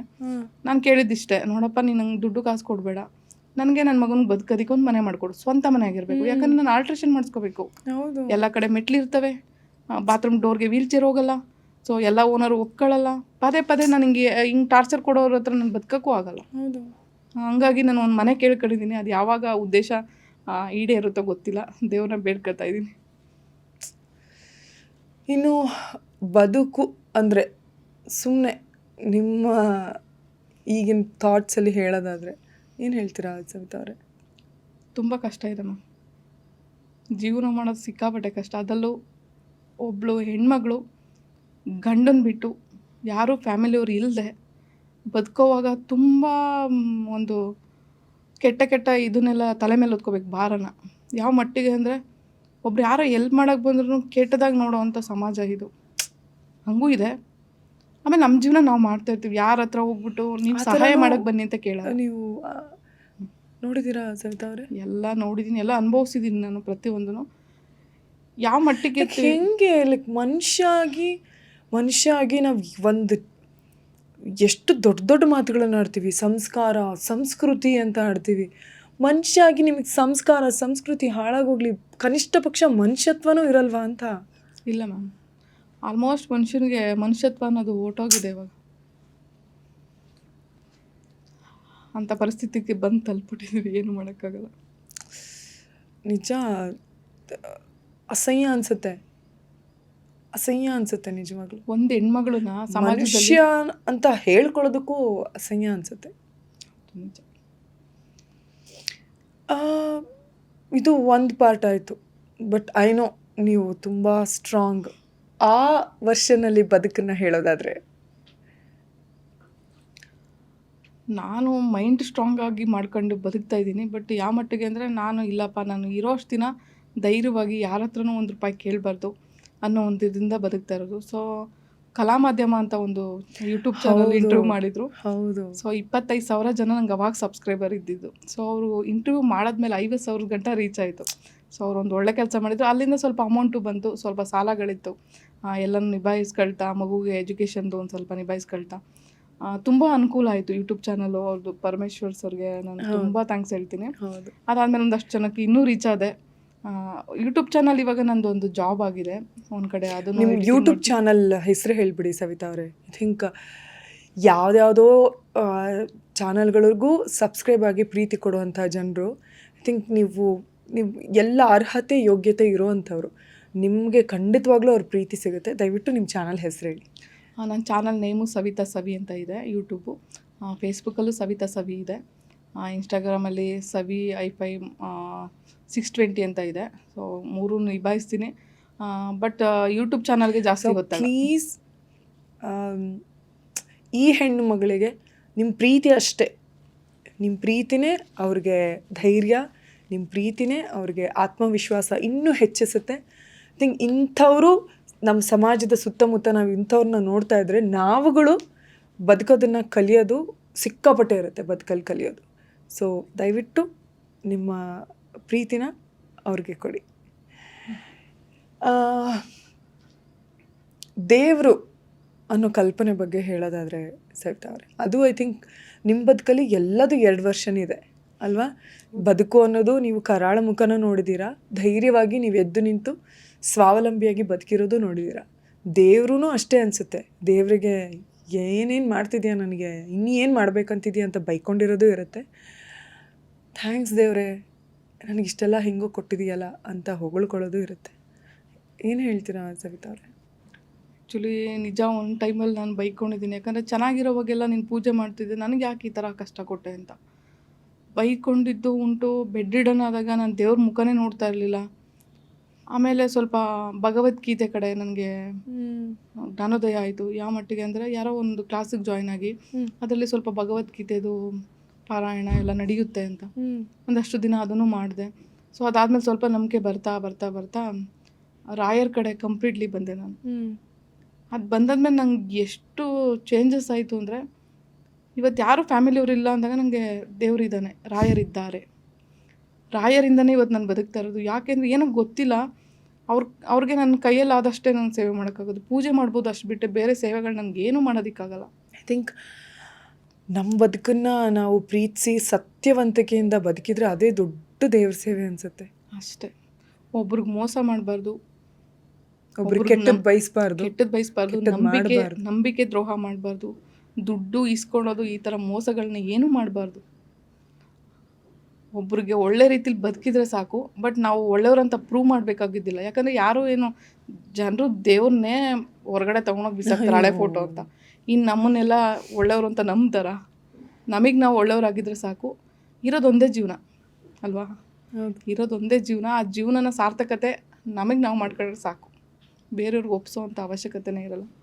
ಒಳ್ಳೆ ರೀತಿಲಿ ಬದುಕಬೇಕು, ಒಳ್ಳೆಯದಂತೂ ಆಗುತ್ತೆ. ಇನ್ನು ಇದನ್ನು ಕೆಟ್ಟ ಕುತೂಹಲ ಅಂತಲೇ ಅಂದ್ಕೊಳ್ಳಿ, ಆದ್ರೂ ನೋವಿಂದನೇ ಕೇಳ್ತಿದ್ದೀನಿ. ಒಂದು ನಮಗೆ ಡೈಲಿ ರೊಟೀನ್ ಅಂದರೆ ಸುಮಾರು ಜಂಜಾಟ ಅನಿಸುತ್ತೆ. ಈಗ ನನಗೇ ಬೆಳಗ್ಗೆ ಎದ್ದ ತಕ್ಷಣ ನನ್ನ ಮಗಳನ್ನ ಎತ್ಕೊಂಡು ನಾನು ತಿಂಡಿ ಮಾಡಬೇಕಾದ್ರೂ, ಅಥವಾ ನನಗೆ ನಾನು ಏನಾದರೂ ಜ್ಯೂಸ್ ಮಾಡ್ಕೋಬೇಕು ಅಂದರು, ಅಥವಾ ನನ್ನ ಮಗಳಿಗೆ ತಿನ್ನಿಸ್ಬೇಕು ಅಂದರೆ, ಅಥವಾ ಅವಳಿಗೆ ಹಲ್ಲು ಜ್ಯೂಸ್ಬೇಕು ಅಂದರೆ ಚಿಕ್ಕದೇ ತುಂಬ ಸಲ ನಮಗೆ ಒಂಥರ ಅಂತ ಇರಿಟೇಟ್ ಮಾಡ್ಕೋತೀವಿ. ನಿಮ್ಮ ಡೈಲಿ ರೊಟೀನ್ ಹೆಂಗಿರುತ್ತೆ ಅಂತ? ಬೆಳಗ್ಗೆ ಎದ್ದಾಗಿಂದ ನೈಟ್ವರೆಗೂ ನಾನು ವೀಲ್ಚೇರ್ ತಳ್ತಾನೆ ಮಾಡಬೇಕು. ಅದನ್ನು ಕಂಪ್ಲೀಟ್ಲಿ ಏನು ಅನಿಸುತ್ತೆ ಗೊತ್ತಾ, ಒಂದು ಕಡೆ ಕೆಲಸ ಮಾಡ್ತಾ ಕೈ ನೋವಾಗುತ್ತೆ, ಬಲಗೈಗೆ ಆಪ್ರೇಷನ್ ಆಗಿರೋದ್ರಿಂದ. ಇನ್ನೊಂದು ಕಡೆ ವೀಲ್ಚೇರ್ ತಳ್ತಾ ನಾನು ಎಲ್ಲೇ ಹೋಗಬೇಕು ಅಂದರೆ, ಇವಾಗ ಅಡುಗೆ ಮಾಡ್ತಾಯಿರ್ತೀನಿ, ಒಗ್ಗರಣೆ ಏನೋ ಜಸ್ಟ್ ಹಾಕ್ತಾಯಿರ್ತೀನಿ, ಕೈ ತೊಳಿಬೇಕು. ನಾನು ಸಡನ್ನಾಗಿ ಹಿಂದೆ ಹೋಗಬೇಕು, ಆವಾಗ ಕೈ ಪುಷ್ ಮಾಡಬೇಕು, ಹಿಂದೆ ಹೋಗಿ ಕೈ ತೊಳಿಬೇಕು. ಸೊ ಪ್ರತಿ ಸಾರಿ ನಾನು ಹಿಂಗೆ ಮಾಡೋವಾಗ ಏನಾಗುತ್ತೆ, ಒಂದು ನಾರ್ಮಲ್ ಆಗಿರೋ ಮನುಷ್ಯ ಅರ್ಧ ಗಂಟೆಲಿ ಮಾಡೋ ಕೆಲಸನ ನಾನು 1.5 ಅವರ್ ತೊಗೊಂಡು ನಾನು ಮಾಡೋವಂಥ ಕೆಲಸ. ಬಟ್ ಅಡುಗೆ ಊಟಗಳೆಲ್ಲ ನೀಟಾಗಿ ಮಾಡ್ಕೊಂಡು ತಿಂತೀನಿ. ಬಟ್ ತುಂಬ ಸ್ಟ್ರಗಲ್ ಆಗುತ್ತೆ. ಕೆಲವೊಂದು ವಿಷಯಕ್ಕೆ ಏನನ್ಸುತ್ತೆ ಅಂದರೆ ತುಂಬ ಇರಿಟೇಟ್ ಆಗಿಬಿಡುತ್ತೆ. ಹೆಂಗೆ ಅಂದರೆ ಶಕೆ ಆಗ್ತಾ ಇರುತ್ತೆ, ಸಡನ್ನಾಗಿ ಇವಾಗ ಬಟ್ಟೆ ಹಾಕೋಬೇಕು, ಹೋಗತ್ತೆ, ಈ ಬಟ್ಟೆನೂ ಬೇಡ ಏನೂ ಬೇಡ ಅನ್ಸ್ಬಿಡುತ್ತೆ. ಅವಾಗ ಅಷ್ಟು ಇರಿಟೇಷನ್ ಆಗಿಬಿಡುತ್ತೆ. ಸೊ ಕೆಲವೊಂದು ಚಿಕ್ಕ ಚಿಕ್ಕ ವಿಷಯಗಳಿಗೆ ಒಂಥರ ಹೆಂಗೆ ಮೈಂಡ್ ಅಂದರೆ ಹೋಗತ್ತೆ, ಯಾವ ಕೆಲಸನ ಮಾಡೋದೇ ಬೇಡ ಅಂತ. ಸೊ ತುಂಬ ಪೇಷನ್ಸಿಂದ ಎಲ್ಲ ಕೆಲಸಗಳು ಮಾಡಬೇಕಾಗುತ್ತೆ. ಯಾಕಂದರೆ ಎಲ್ಲ ಕೆಲಸ ನಾನೇ ಮಾಡ್ಕೋಬೇಕು. ಪಾತ್ರೆ ತೊಳಿಬೇಕು, ಅಡುಗೆ ಮಾಡಬೇಕು, ಮತ್ತು ಮನೆ ಕಸ ಗುಡಿಸ್ಬೇಕು, ಮನೆ ಒರೆಸ್ಕೊಳ್ಬೇಕು. ಪ್ರತಿಯೊಂದಕ್ಕೂ ವೀಲ್ಚೇರ್ ಹಿಂದೆ ತಳ್ಳಬೇಕು, ಮುಂದೆ ತಳ್ಳಬೇಕು, ಹಿಂದೆ ತಳ್ಳಬೇಕು, ಮುಂದೆ ತಳ್ಳಬೇಕು. ಸೊ ಹಿಂಗೆ ರೊಟೇಷನ್ ಮಾಡ್ತಾ ಇರ್ತೀನಿ. ಬಟ್ ತುಂಬ ಇರಿಟೇಟ್ ಆಗುತ್ತೆ. ಹೊಂದ್ಕೊಂಡ್ಬಿಟ್ಟಿದ್ದೀರಾ ಅನ್ಸುತ್ತಲ್ಲ? ಅದಕ್ಕೆ ಚೆನ್ನಾಗಿ ಹೊಂದ್ಕೊಂಡಿದ್ದೀನಿ. ಯಾಕಂದರೆ ನಮ್ಮ ಲೈಫ್ ಟೈಮಲ್ಲಿ ಅದೇ ಬೇಕಾಗಿರೋದು ನನಗೆ. ಐ ಥಿಂಕ್ ಅದನ್ನೇ ನಾವು ಈ ಹಿಂದಿನ ಎಪಿಸೋಡಲ್ಲಿ ಒಬ್ಬರೊಟ್ಟಿಗೆ ನಾನು ಮಾತಾಡ್ಬೇಕಾದ್ರೆ ಹೇಳ್ತಿದ್ದೆ, ಅಕ್ಸೆಪ್ಟೆನ್ಸ್. ಇದು ನನ್ನ ಬದುಕು, ನನ್ನದು ಹೀಗಿದೆ ಅಂತ. ಐ ಥಿಂಕ್ ಎಷ್ಟೋ ವಿಷಯಗಳು ಸಾಲ್ವೇ ಆಗ್ಬಿಡುತ್ತಾ ಅಂತ ಅಲ್ವಾ? ಯಾವತ್ತು ಅಕ್ಸೆಪ್ಟ್ ಮಾಡ್ಕೊಳ್ತೀವಲ್ಲ ಆವತ್ತು ಜೀವನ ಕಲಿತೀವಿ ಅಲ್ವಾ? ಸುಮಾರು ವಿಷಯಗಳ ಬಗ್ಗೆ ಇದು ಹೆಂಗಿದೆ, ನಾನು ಅಕ್ಸೆಪ್ಟ್ ಮಾಡಿಕೊಂಡೆ, ಸೊ ನೆಕ್ಸ್ಟ್ ಏನು ಮಾಡಬೇಕು ಅನ್ನೋ ದಾರಿಗಳು ಬಗ್ಗೆ ಯೋಚನೆ ಮಾಡ್ತೀವಿ ಅನಿಸುತ್ತೆ. ನಮ್ಗೆ ಹಿಂಗಾಗಿದೆ ಅಂತ ಚಿಕ್ಕದೇ ಆಗಲಿ ದೊಡ್ಡದೇ ಆಗಲಿ ನಾನು ಹೇಳ್ತಿರೋದು, ನಂಗೆ ಹಿಂಗಾಗಿದೆ, ನನಗೆ ಆಗ್ತಿಲ್ಲ, ನಾನು ಫೇಲ್ ಆಗ್ತಿದ್ದೀನಿ, ಅಥವಾ ನನ್ನ ಗಂಡ ನಂಗೆ ಚೆನ್ನಾಗಿ ನೋಡ್ಕೋತಿಲ್ಲ, ಅಥವಾ ನನಗೇನು ಸಾಧಿಸೋದಕ್ಕೆ ಆಗ್ತಾಯಿಲ್ಲ, ಹೀಗೆ ಅಂದ್ಕೊತಾನೆ ಇದ್ದರೆ ಅಲ್ಲೇ ಸ್ಟ್ರಕ್ ಆಗಿಬಿಟ್ಟಿರುತ್ತೆ ನಮ್ಮ ಮೈಂಡು. ಅದನ್ನು ಬಿಟ್ಟು ಓಕೆ, ನನ್ನ ಗಂಡ ನನ್ನ ಇಷ್ಟಪಡಲ್ಲ, ಅಥವಾ ನಾನು ಫೇಲ್ ಆಗೋಗಿದ್ದೀನಿ, ನೆಕ್ಸ್ಟ್ ಏನು ಮಾಡಬೇಕು ಅಂತ ಯೋಚನೆ ಮಾಡಿದ್ರೆ ದಾರಿಗಳು ಸಿಕ್ಕಾಪಟ್ಟೆ ಸಿಗುತ್ತಲ್ಲ. 4 ಇಯರ್ಸು ನಾನು ಅದನ್ನ ಅಕ್ಸೆಪ್ಟ್ ಮಾಡ್ಕೊಳ್ದೇ ಇರೋದಕ್ಕೆ ನಂಗೆ ಕಷ್ಟ ಆಯಿತು. ಸೂಸೈಡ್ ಅಟೆಂಪ್ಟ್ ಮಾಡಿದ್ದು, ಪ್ರತಿಯೊಂದು ಫೇಲ್ಯೂರ್ ಆಗ್ತಾಯಿದ್ದು. ಏನಕ್ಕೆ ಅಂದರೆ ನಾನು ಹಿಂಗಿದ್ದೀನಿ ಅನ್ನೋದನ್ನ ನಾನು ಅಕ್ಸೆಪ್ಟ್ ಮಾಡ್ಕೊಳ್ಳೋಕೆ ತುಂಬ ಕಷ್ಟ ಆಗ್ತಿತ್ತು. ನಾರ್ಮಲಾಗಿ ಓಡಾಡಿದ್ದೀನಿ, ಒಂದು ಹೆಜ್ಜೆ ಇಟ್ಟಾಗಲೂ ನನಗೆ ನಾನು ನಡೀತಾ ಇದ್ದೀನಿ ಅಂತ ಫೀಲ್ ಆಗ್ತಾಯಿತ್ತು. ಇವತ್ತು ಬರೀ ವೀಲ್ಚೇರ್ ಮೇಲೆ ಇದ್ದೀನಿ, ಕಾಲಿದ್ರೂ ಇಲ್ಲದೆ ಇರೋ ಥರ ಏನು ಪೊಸಿಷನ್ ಅಂದಾಗ ಅದನ್ನು ಅಕ್ಸೆಪ್ಟ್ ಮಾಡ್ಕೊಂಡಿರಲಿಲ್ಲ ನಾನು. ಹಾಗಾಗಿ ತುಂಬ ಕಷ್ಟ ಆಗ್ತಿತ್ತು. ಇವಾಗ ಬರ್ತಾ ಏನಾಯಿತು, ನಾನು ಅದನ್ನು ಅಕ್ಸೆಪ್ಟ್ ಮಾಡ್ಕೊಂಡಾಗ ಆಯಿತು ಅಂದರೆ 100 ದಾರಿಗಳು ಓಪನ್ ಆಯಿತು. ಓಪನ್ ಆದಾಗ ಈ ಕೆಲಸ ಮಾಡಬೇಕಾಗಿತ್ತು, ಅಯ್ಯೋ ನನ್ನ ಲೈಫ್ನ ಇಷ್ಟು ವರ್ಷ ನಾನು ವೇಸ್ಟ್ ಮಾಡ್ಕೊಬಿಟ್ಟೆ. 4 ಇಯರ್ಸ್ ಕಂಪ್ಲೀಟ್ಲಿ ಬೆಡ್ ರಿಡನ್. ಅಯ್ಯೋ ನನ್ನ ಲೈಫ್ ವೇಸ್ಟ್ ಆಗಿಬಿಡ್ತಲ್ಲ, 4 ವರ್ಷ ಇವಾಗ ಅನಿಸ್ತಾ ಇರೋದು ಏನು ಗೊತ್ತಾ, ನಂಗೆ ದಿನ ಬೇಗ ಕಳೆದೋಗ್ತಿದೆ, ಅಯ್ಯೋ ಕಳೆದೋಗ್ಬಾರ್ದಾಗಿತ್ತು, ಈ ದಿನದಲ್ಲಿ ಇನ್ನೊಂದು ಕೆಲಸಗಳು ಮಾಡಬೇಕಾಗಿತ್ತು. ಅಂದರೆ ಮೈಂಡ್ ಅಕ್ಸೆಪ್ಟ್ ಮಾಡ್ಕೊಂಡಾಗ ಯಾವ ಥರ ಒಳಿತಾಗುತ್ತೆ ಅಂದರೆ ಮನುಷ್ಯ ಇನ್ನೂ ಬದುಕೋದಕ್ಕೆ ಇಷ್ಟಪಡ್ತಾನೆ ಹೊರತು ಸಾಯೋದಕ್ಕೆ ಇಷ್ಟಪಡಲ್ಲ. ಕೊನೆಯದಾಗಿ ಎಲ್ರಿಗೂ ಏನು ಸಂದೇಶ ಕೊಡ್ತೀರಾ ಸವಿತಾ ಅವ್ರೆ? ಅಂದರೆ ಅಯ್ಯೋ ಪೆದ್ರ ಇರೋದು ಲೈಫ್ ಅದೇ ಬದುಕ್ರಿ, ಇದೆಲ್ಲ ಬೇಕು ಹಿಂಗಿರಿ ಅಂತಂದರೆ ಏನು ಹೇಳ್ತೀರಾ ನೀವು? ನೀವು ಕಠೋರ ಸತ್ಯನೇ ಹೇಳಿ. ನನ್ನ ಲೈಫಲ್ಲಿ ನಾನು ಅನುಭವಿಸಿದ್ದು ಹೇಳ್ತೀನಿ. ಆ್ಯಕ್ಚುಲಿ ಜೀವನ ಯಾವ ಥರ ಟರ್ನ್ ಹೊಡೆಯುತ್ತೋ ಗೊತ್ತಿಲ್ಲ, ಯಾರಿಗೂ ಗೊತ್ತಾಗಲ್ಲ. ಎಂಥ ಕೋಟ್ಯಾಧೀಶ್ವರ ಆಗಿದ್ರು ಯಾವುದೋ ಒಂದು ಸಣ್ಣ ಕಾಯಿಲೆ ಬಂದರೆ ಅವ್ನು ಸಾಯ್ತಾನೆ. ಹೌದು, ಅಲ್ಲ ಅದೇ ಹೇಳ್ತಾರಲ್ಲ, ಆರೋಗ್ಯ ಇದ್ದಾಗ ಸಾವಿರಾರು ಸಮಸ್ಯೆ ಕಾಣುತ್ತೆ, ಆರೋಗ್ಯ ಹೋಯ್ತು ಅಂದರೆ ಅದು ಒಂದೇ ಸಮಸ್ಯೆ ಕಾಣುತ್ತೆ. ನಿಜ. ಸೊ ಇರೋದು ಒಂದೇ ಲೈಫು. ಆ ಲೈಫ್ನ ನಾವು ಯಾವ ಥರ ಬ್ಯೂಟಿಫುಲ್ಲಾಗಿ ಮಾಡ್ಕೊಳ್ತೀವಿ ಅಂದರೆ ನಮ್ಮ ಕೈಯಲ್ಲೇ ಇರುತ್ತೆ. ಅದು ಗೊತ್ತಿಲ್ಲದೆ ನಾವು ಹುಡುಕ್ತಾ ಇರ್ತೀವಿ, ಬೇರೆಯವ್ರ ಕಡೆಯಿಂದ ಹುಡುಕ್ತಾ ಇರ್ತೀವಿ. ಆ್ಯಕ್ಚುಲಿ ಬೇರೆಯವ್ರ ಕಡೆಯಿಂದ ನಾವು ನೋಡ್ಬಾರ್ದು, ನಮ್ಮ ಕಣ್ಣಿಂದ ನಮ್ಮ ದೃಷ್ಟಿ ಇದೆಯಲ್ವಾ, ಓ ನನ್ನ ಲೈಫ್ನ ಈ ಥರ ಮಾಡ್ಕೊಂಡ್ರೆ ನಾನು ಯಾಕೆ ಚೇಂಜ್ ಮಾಡ್ಕೊಳಕ್ಕೆ ಬದುಕೋದಕ್ಕಾಗಲ್ಲ ಅನ್ನೋದನ್ನ ನಾವು ಯೋಚನೆ ಮಾಡಬೇಕು. ಸೊ ನಾವು ಒಳಗಣ್ಣಿಂದ ನಾವು ನೋಡಬೇಕು ನಮ್ಮ ಜೀವನನ, ಆವಾಗಷ್ಟೇ ಬದುಕೋದಕ್ಕೆ ಸಾಧ್ಯ. ಆಮೇಲೆ ಒಂದು ಮೈಂಡ್ ಸೆಟ್ಟು ತುಂಬ ಸ್ಟ್ರಾಂಗ್ ಆಗಿರಬೇಕು. ಯಾವ ಮಟ್ಟಿಗೆ ಅಂದರೆ ಕೆಲವೊಬ್ರು ವೀಕ್ನೆಸ್ ಮೈಂಡ್ ಮಾಡ್ಕೊಂಡು ತುಂಬ ಜನ ಸತ್ತಿರೋರು ಇದ್ದಾರೆ ಇವತ್ತು. ಬಟ್ ಮೈಂಡ್ ಸ್ಟ್ರಾಂಗ್ ಮಾಡ್ಕೊಂಡಾಗ ಓ ನಾನು ಬದುಕ್ಬೋದು, ಯಾಕೆ ಬದುಕೋದಕ್ಕಾಗಲ್ಲ, ಏನು ಸಾಲ ಇದೆಯಾ, ದುಡ್ಡು ತೀರ್ಸೋಣ, ನನಗೂ ಶಕ್ತಿ ಇದೆ, ಕೈಕಾಲು ನೆಟ್ಟಗಿದೆ, ನಾನು ಕೈಕಾಲು ಇಲ್ಲದೆ ಇರೋಳೆ ನಾನು ಇಷ್ಟು ಸ್ಟ್ರಾಂಗ್ ಆಗಿದ್ದೀನಿ ಅಂದರೆ ಚೆನ್ನಾಗಿರೋರಿಗೆ ಆರಾಮಾಗಿ ದುಡಿಬೋದು, ಬದುಕ್ಬೋದು. ಸೊ ಅವ್ರಿಗೆ ಇಲ್ಲಿಂದ ಎದ್ದು ಓಡಾಡೋಕ್ಕಾಗುತ್ತೆ, ಒಂದು ನೀರು ತಂದು ಕುಡಿಯೋದಕ್ಕಾಗುತ್ತೆ, ಎಲ್ಲ ಕೆಪಾಸಿಟಿ ಇರುತ್ತಲ್ವ, ಆರಾಮಾಗಿ ಮಾಡ್ಬೋದು. ಸೊ ಜೀವನ ನಿಲ್ಲಲ್ಲ ಯಾವತ್ತು, ಯಾರಿಲ್ಲ ಅಂದರೂ ಜೀವನ ನಡೆಯುತ್ತೆ. ಬಟ್ ಇರೋವರೆಗೂ ನಮ್ಮನ್ನು ನಂಬಿ ನಾವು ಬದುಕಬೇಕು. Beautifully shed. ಇನ್ನು ನಾನು ಇದ್ರ ಬಗ್ಗೆ ಮಾತಾಡಲೇಬೇಕು. ನನಗೆ ನಿಮ್ಮ ಬಗ್ಗೆ ಜಾಸ್ತಿ ಪ್ರೀತಿ ಬಂದಿದ್ದು, ಜಾಸ್ತಿ ಗೌರವ ಅನಿಸಿದ್ದು ಈ ಮಣ್ಣಿನ ಆಭರಣನ ನೀವು ಮಾಡಿದ್ದು. ಒಂದು ಬ್ಯೂಟಿಫುಲ್ ಆದಂಥ ಕಾರ್ಡ್ ಕೂಡ ಇದೆ ಸವಿತಾ ಅವ್ರದ್ದು ನೋಡಿ. ಸೊ ಸವಿತಾ ಅವ್ರನ್ನ ಹೇಗೆ ಕಾಂಟ್ಯಾಕ್ಟ್ ಮಾಡ್ಬೋದು, ಅವರ ಇಮೇಲ್ ವಿಳಾಸ ಕೂಡ ಇದೆ. ಪ್ರಾಪರಾಗಿ ಅವ್ರ ಕಾರ್ಡನ್ನು ಕೂಡ ನಾನು ಸ್ಕ್ರೀನ್ ಮೇಲೆ ಹಾಕ್ತೀನಿ. ದಯವಿಟ್ಟು ನೀವು ಆರ್ಡರ್ ಕೊಡ್ಬೋದು. ಯಾವುದೇ ಸುಮ್ಮನೆ ರ್ಯಾಂಡಮಾಗಿ ಪಿಕ್ ಮಾಡಿದ್ರು ನೋಡಿ, ಒಂದಕ್ಕಿಂತ ಒಂದು ಚೆನ್ನಾಗಿದೆ, ಒಂದಕ್ಕಿಂತ ಒಂದು ಚೆನ್ನಾಗಿದೆ. ಸೊ ಐ ಥಿಂಕ್ ಸ್ವಾವಲಂಬಿಯಾಗಿ ಅವರು ಒಂದು ಕೆಲಸ ಮಾಡಿ ಬದುಕ್ತಾ ಇದ್ದೀನಿ ಅನ್ನೋ ಛಲ ನೋಡಿದ್ರೇ ಖುಷಿ ಆಗುತ್ತೆ. ಇಂಥವ್ರಿಗೆ ಸಪೋರ್ಟ್ ಅಲ್ಲ, ಇಂಥವ್ರ ಜೊತೆಗೆ ನಿಲ್ಲೋದು ಅಂತಲೂ ಅಲ್ಲ, ಇಂಥವ್ರಿಗೆ ಅವ್ರ ಪಾಡಿಗೆ ಅವ್ರಿಗೆ ಬದುಕೋ ಅಂಥ ಅವಕಾಶ ಕೊಟ್ಟರೆ ಸಾಕು. ನಾನು ಯೂಟ್ಯೂಬ್ ಮಾಡ್ತೀನಿ, ನನಗೇ ಒಂದು ವ್ಲಾಗ್ ಮಾಡೋದಕ್ಕೆ ಸಿಕ್ಕಾಪಟ್ಟೆ ಕಷ್ಟ ಅನಿಸುತ್ತೆ. ಅಂದರೆ ನೋಡೋರಿಗೆ ಇದೇನೋ ಅಂತ ಅನಿಸುತ್ತೆ. ಬಟ್ ಮಗು ಇದ್ಕೊಂಡು ಬೇರೆ ಏನಾರೋ ಕೆಲಸ ಮಾಡಿ ಬೇರೆ ಏನಾರೋ ಟೆನ್ಷನಲ್ಲಿ ನನಗೇ ಸುಮಾರು ಸಲ ಇಷ್ಟೆಲ್ಲ ನನಗೆ ಪ್ರಿವಿಲೇಜ್ ಇದ್ದು, ಇಷ್ಟೆಲ್ಲ ನನಗೆ ಅನುಕೂಲಗಳು ಸವಲತ್ತುಗಳು ಎಲ್ಲ ಇದ್ದೂ ಹಂಗೆ ಅನಿಸುತ್ತೆ. ಅಂಥದ್ರಲ್ಲಿ ನೀವು ಎಷ್ಟು ಬ್ಯೂಟಿಫುಲ್ಲಾಗಿ ವ್ಲಾಗ್ ಮಾಡ್ತೀರಾ, ಹೆಂಗೆ ಮ್ಯಾನೇಜ್ ಮಾಡ್ತೀರಾ, ಎಡಿಟಿಂಗ್ ಹೆಂಗೆ ಮಾಡ್ಕೋತೀರಾ, ನೀವೇ ಮಾಡ್ಕೋತೀರಿ, ಏನು ಹೆಂಗೆ ಕುತೂಹಲ ನನಗೆ. ಆ್ಯಕ್ಚುಲಿ ಯೂಟ್ಯೂಬ್ ಸ್ಟಾರ್ಟ್ ಮಾಡಿದಾಗ್ಲಿಂದನೂ ನನಗೆ ಯಾರೇ ಯೂಟ್ಯೂಬರು ನನಗೆ ಸಜೆಸ್ಟ್ ಮಾಡಲಿಲ್ಲ. ಹೆಲ್ಪಿಂಗ್ ಅಂತ ಒಬ್ಬರು ಪರಿಚಯನೂ ಇಲ್ಲ ನನಗೆ. ಸುಮ್ಮನೆ ಸಿಂಪಲ್ಲಾಗಿ ಜಸ್ಟ್ ಒಂದು ವೀಡಿಯೋ ನೋಡ್ತಾ, ನಾನು ಬೆಡ್ ರಿಡನ್ ಆಗಿರೋ ಟೈಮಲ್ಲಿ ವೀಡಿಯೋಸ್ ನೋಡ್ತಾ ಇದ್ದೆ, ಹೇಗೆ ಮಾಡ್ಬೋದು ಅಂತ ಬೇಸಿಕ್ ಆಗಿ ಕಲಿತೆ. ಇನ್ ಶಾರ್ಟಲ್ಲೇ ಮಾಡೋದು. ನನಗೆ ಸಿಸ್ಟಮ್ ಎಲ್ಲ ಯೂಸ್ ಮಾಡೋಕ್ಕೆ ಬರಲ್ಲ. ಬಿಕಾಮ್ ಮಾಡಿರ್ಬೋದು, ಬಟ್ ಸಿಸ್ಟಮ್ ಯೂಸ್ ಮಾಡೋಕ್ಕೆ ಬರಲ್ಲ. ಬರೀ ಫೋನಲ್ಲೇ ಎಡಿಟಿಂಗ್ ಎಲ್ಲ ಮಾಡ್ಕೊಳ್ತೀನಿ. ಏನಾದ್ರು ಸಜೆಷನ್ಸ್ ಬೇಕು ಅಂದರೂ ಯಾರನ್ನೂ ಕೇಳೋಕ್ಕೆ ಪರಿಚಯ ಇಲ್ಲ. ಹೆಂಗೋ ಸ್ಟಾರ್ಟ್ ಮಾಡಿಬಿಟ್ಟೆ. ಯಾರೋ ಒಬ್ಬರು ಯೂಟ್ಯೂಬರು ಒಂದ್ಸರಿ ಶ್ರೀದೇವಿ ಅಂತ ಒಬ್ರು ಇದ್ದಾರೆ, ಅವ್ರು ನನ್ನ ಕಷ್ಟಗಳನ್ನ ನೋಡಿ ಏನಂತ ಹೇಳಿದ್ರು ಅಂದರೆ, ಮನೆ ಮಾಡ್ಕೊಂಡಾದ್ಮೇಲೆ ಇಂಡಿಪೆಂಡೆಂಟಾಗಿ ಮನೆ ಮಾಡ್ಕೊಂಡೆ ಒಬ್ಳೆ. ಆ ಟೈಮಲ್ಲಿ ಹೇಳಿದ್ರು, ಹೆಂಗೂ ಮನೆ ಮಾಡ್ಕೊಂಡಿದ್ದು ಗೊತ್ತಾಗೇ ಆಗುತ್ತೆ, ಇವಾಗಿಂದನೇ ವ್ಲಾಗ್ ಚಾನಲ್ ಸ್ಟಾರ್ಟ್ ಮಾಡಿ ಅಂತ. ನೀವು ನಂಬಲ್ಲ, ಅವ್ರು ಹೇಳಿದ್ದ ಅರ್ಧ ಗಂಟೆಗೆ ನಾನು ವ್ಲಾಗ್ ಚಾನಲ್ ಸ್ಟಾರ್ಟ್ ಮಾಡ್ತೀನಿ. ಅದಕ್ಕೆ ಹೇಳೋದು, ಎಲ್ಲ ನಾವು ಅನ್ಕೊತೀವಿ ಲೈಫಲ್ಲಿ ಏನಾದರೂ ಮಾಡಬೇಕಂದ್ರೆ ಇದು ಆದಮೇಲೆ ಮಾಡ್ತೀನಿ, ಇದು ಪರ್ಫೆಕ್ಟ್ ಆದಮೇಲೆ ಮಾಡ್ತೀನಿ. ಇಲ್ಲ, ಜಸ್ಟ್ ಸ್ಟಾರ್ಟ್ ಆ ಮೊಮೆಂಟಲ್ಲಿ ಸ್ಟಾರ್ಟ್ ಮಾಡಿ. ಆ್ಯಂಡ್ ಸುಮಾರು ಜನ ನೋಡಿ, ಅಯ್ಯೋ ನಂಗೆ ಹಂಗಾಗಲ್ಲ ಹಿಂಗಾಗಲ್ಲ ಅಂತಿರ್ತಾರೆ. ಎಷ್ಟು ಬ್ಯೂಟಿಫುಲ್ ಆದ ಸ್ಟೆಪ್ ತೊಗೊಂಡಿದ್ದೀರಾ ನೀವು. ನಂಗೆ ನಾಳೆ ಅನ್ನೋ ವಿಷಯನೇ ಇಷ್ಟ ಆಗಲ್ಲ ಮ್ಯಾಮ್. ನಾನು ನಾಳೆ ಆ ಕೆಲಸ ಮಾಡ್ತೀನಿ ಅಂದಾಗ ನಂಗೆ ಮೈಂಡ್ ಒಂಥರ ಆಗ್ಬಿಡುತ್ತೆ. ಯಾರಾದರೂ ನಾಳೆ ಅಂದಾಗ ನನಗೇನು ಅನಿಸುತ್ತೆ ಅಂದರೆ, ಇವರೆಲ್ಲ ಹೆಂಗೆ ಜೀವನ ಮಾಡ್ತಾರೆ ನಾನು ಅನ್ಕೊಳ್ಳೋದು. ಸ್ಪಾಟ್ ನಾನು ಆ ವರ್ಕ್ನ ಸ್ಟಾರ್ಟ್ ಮಾಡಬೇಕು. ಅದೇನೋ ನನ್ನ ಮೈಂಡ್ ಸೆಟ್ ಹಂಗಿದೆ. ಹಂಗಿರೋದಕ್ಕೆ ನಾನು ಇವತ್ತು ಹಿಂಗೆ ನನ್ನ ಪಾಡಿಗೆ ನಾನು ಯಾರಿಗೂ ಒಂದು ತೊಂದರೆ ಕೊಡಬಾರ್ದು. ಬಟ್ ನಂಗೆ ತೊಂದರೆ ಕೊಡೋರು ತುಂಬ ಜನ ಇದ್ದಾರೆ. ಬಟ್ ಅಲ್ಲೇ ಸ್ಟಾರ್ಟ್ ಮಾಡಿದೆ vlog channel. So vlog channel start ಮಾಡಾದ್ಮೇಲೆ ಒಂದು 5 ರಿಂದ 6 ತಿಂಗಳು ಒಳಗಡೆ ನನ್ನ ಮಾನಿಟೈಸೇಷನ್ ಆನ್ ಆಗೋದಕ್ಕೆ ಇದಾಯಿತು. ಸೊ ಅವ್ರದ್ದೇ ಹೆಲ್ಪ್ ತೊಗೊಳ್ತೀನಿ. ಅವರ ಹಸ್ಬೆಂಡ್ ಬಂದು ಆರ್ಮಿ, ಶ್ರೀದೇವಿ ಅಂತ ಅವ್ರು ಯೂಟ್ಯೂಬರು, ಮೊದಲು ಯೂಟ್ಯೂಬರು. ಸೊ ಇವಾಗೇನೋ ಮಗು ಇರೋದ್ರಿಂದ ಮಾಡ್ತಾ ಇಲ್ಲ. ಅವ್ರ ಹಸ್ಬೆಂಡು ಆರ್ಮಿ, ಅವರು ಎಲ್ಲನೂ ಸ್ವಲ್ಪ ಹೆಲ್ಪ್ ಮಾಡಿದ್ರು ಮಾನಿಟೈಸೇಷನ್ ಆನ್ ಆಗುವಾಗ. ಪ್ರತಿ ಒಂದು ಡೀಟೇಲ್ಸ್ ಎಲ್ಲ ಅವರು ನೋಡಿ, ಅವ್ರನ್ನ ನಂಬಿ ನಾನು ನನ್ನ ID ಎಲ್ಲ ಕೊಟ್ಟು ಮಾನಿಟೈಸೇಷನ್ ಆನ್ ಮಾಡಿಸ್ಕೊಂಡೆ. ಸೊ ಅದಾದಮೇಲೆ ನನ್ನ ಯೂಟ್ಯೂಬ್ ಚಾನಲ್ ನಾನೇ ನಡೆಸ್ತಾ ಇದ್ದೀನಿ. ಸೊ ಇವತ್ತವರೆಗೂ ಸ್ವಲ್ಪ ಒಂದು ತಿಂಗಳಿಗೋ 2 ತಿಂಗಳು ಹಿಂಗೆ ಬರ್ತಾ ಇರುತ್ತೆ. ಬಟ್ ನನ್ನ ಮನೆ ನಿಭಾಯಿಸೋದಕ್ಕೆ ನಾನು ಅದನ್ನು ದಾರಿ ಮಾಡ್ಕೊಂಡಿದ್ದೀನಿ. ಬಟ್ ಏನೇ ಮಾಡಿದ್ರು ಒಂದಷ್ಟು ಜನ ನನಗೆ ಸಬ್ಸ್ಕ್ರೈಬರ್, ವ್ಯೂವರ್ ಇದ್ದಾರೆ. ಅವ್ರು ಹೇಳ್ತಾರೆ, ನೀವು ಏನೇ ಮಾಡಾಕಿ ನಾವು ನೋಡ್ತೀವಿ, ನಾವು ಡೈಲಿ ವ್ಯೂವರ್. ನಾನು ಅಷ್ಟೇ, ನಾನು ನೋಡ್ತೀನಿ. ಬಟ್ ನಾನು ಏನು ಅಂಥದ್ದು ನನಗೆ ಕಂಟೆಂಟ್ ಎಲ್ಲ ನಂಗೆ ಕ್ರಿಯೇಟ್ ಮಾಡೋದೆಲ್ಲ ಗೊತ್ತಿಲ್ಲ. ಬಟ್ ಆದರೂ ನನ್ನ ವೀಡಿಯೋಗಳು ಏನೋ ಚೆನ್ನಾಗಿದೆ. ಮೊದಲಿಗಿಂತ ತುಂಬ ಜನ ನೋಡೋರು ಹೇಳ್ತಾರೆ, ಮೊದಲು ವೀಡಿಯೋಗಿಂತ ಈ ವಿಡಿಯೋಗಳು ಸಖತ್ತಾಗಿ ಆಗಿದೆ, ತುಂಬ ಇಂಪ್ರೂವ್ಮೆಂಟ್ ಮಾಡ್ಕೊಂಡಿದ್ದೀರಾ. ಬಟ್ ಎಡಿಟಿಂಗಲ್ಲಿ ಏನೂ ಇದು ಮಾಡಿಲ್ಲ ನಾನು. ಬೇಸಿಕ್ ಎಡಿಟಿಂಗ್, ಬೇಸಿಕ್ಕೆ ಯಾವುದೇ ಒಂದು ಹಿಂಗೆ ರೊಟೇಟ್ ಆಗೋದು ಅಂಥವು ಇಂಥವು ಏನು ಮಾಡೋಕ್ಕೆ ಬರೋಲ್ಲ ನನಗೆ. ಬಟ್ ಬೇಸಿಕ್ಕೇ ಮಾಡ್ಕೊಂಡು ಹೋಗ್ತಾಯಿದ್ದೀನಿ. ಕೆಲವೊಂದು ಕ್ಲಿಪ್ಗಳು, ಕೆಲವೊಂದು ಟೈಮಲ್ಲಿ ಮಾಡೋವಂಥ ಕ್ಲಿಪ್ಗಳು ತುಂಬ ಜನಕ್ಕೆ ಇಷ್ಟ ಆಗುತ್ತೆ. ಅಡುಗೆಗಳು ನನ್ನ ಗೊತ್ತಿಲ್ಲ, ತುಂಬ ಜನ ಹೇಳೋದು, ನೀವು ಅಡುಗೆ ಎಷ್ಟು ಚೆನ್ನಾಗಿ ಮಾಡ್ತೀರಾ. ಅವ್ರು ಕೇಳೋದು, ಒಂದು ಅಡುಗೆ ರೆಸಿಪಿ ಚಾನಲ್ ಮಾಡಿ ಅಂತ ಹೇಳ್ತಾರೆ.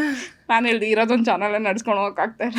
ಅದರಲ್ಲೇ ಇನ್ಮೇಲೆ ರೆಸಿಪೀಸ್ ಜಾಸ್ತಿ ಹಾಕಿ ಹೇಳ್ತಾರೆ, ನಿಮ್ಮ ಹಳೆ ಕಾಲದಿಂದ ಅಡುಗೆ ಮಾಡ್ಕೊಂಡು ಅದೇ ರೆಸಿಪೀಸ್ ಎಷ್ಟು ಚೆನ್ನಾಗಿ ಮಾಡ್ತೀರಾ ನೀವು ಅಡುಗೆದು. ನಾನು ಹೇಳ್ತೀನಿ, ಒಂದು ಕೈಯಲ್ಲಿ ಕ್ಯಾಮ್ರಾ ಇಟ್ಕೊಂಡು ಇನ್ನೊಂದು ಕೈಯಲ್ಲಿ ವೀಲ್ ತಳ್ಳೋಕ್ಕಾಗಲ್ಲ, ಒಂದೊಂದು ಸರಿ ಹಿಂದೆ ಹೋಗ್ಬಿಡುತ್ತೆ.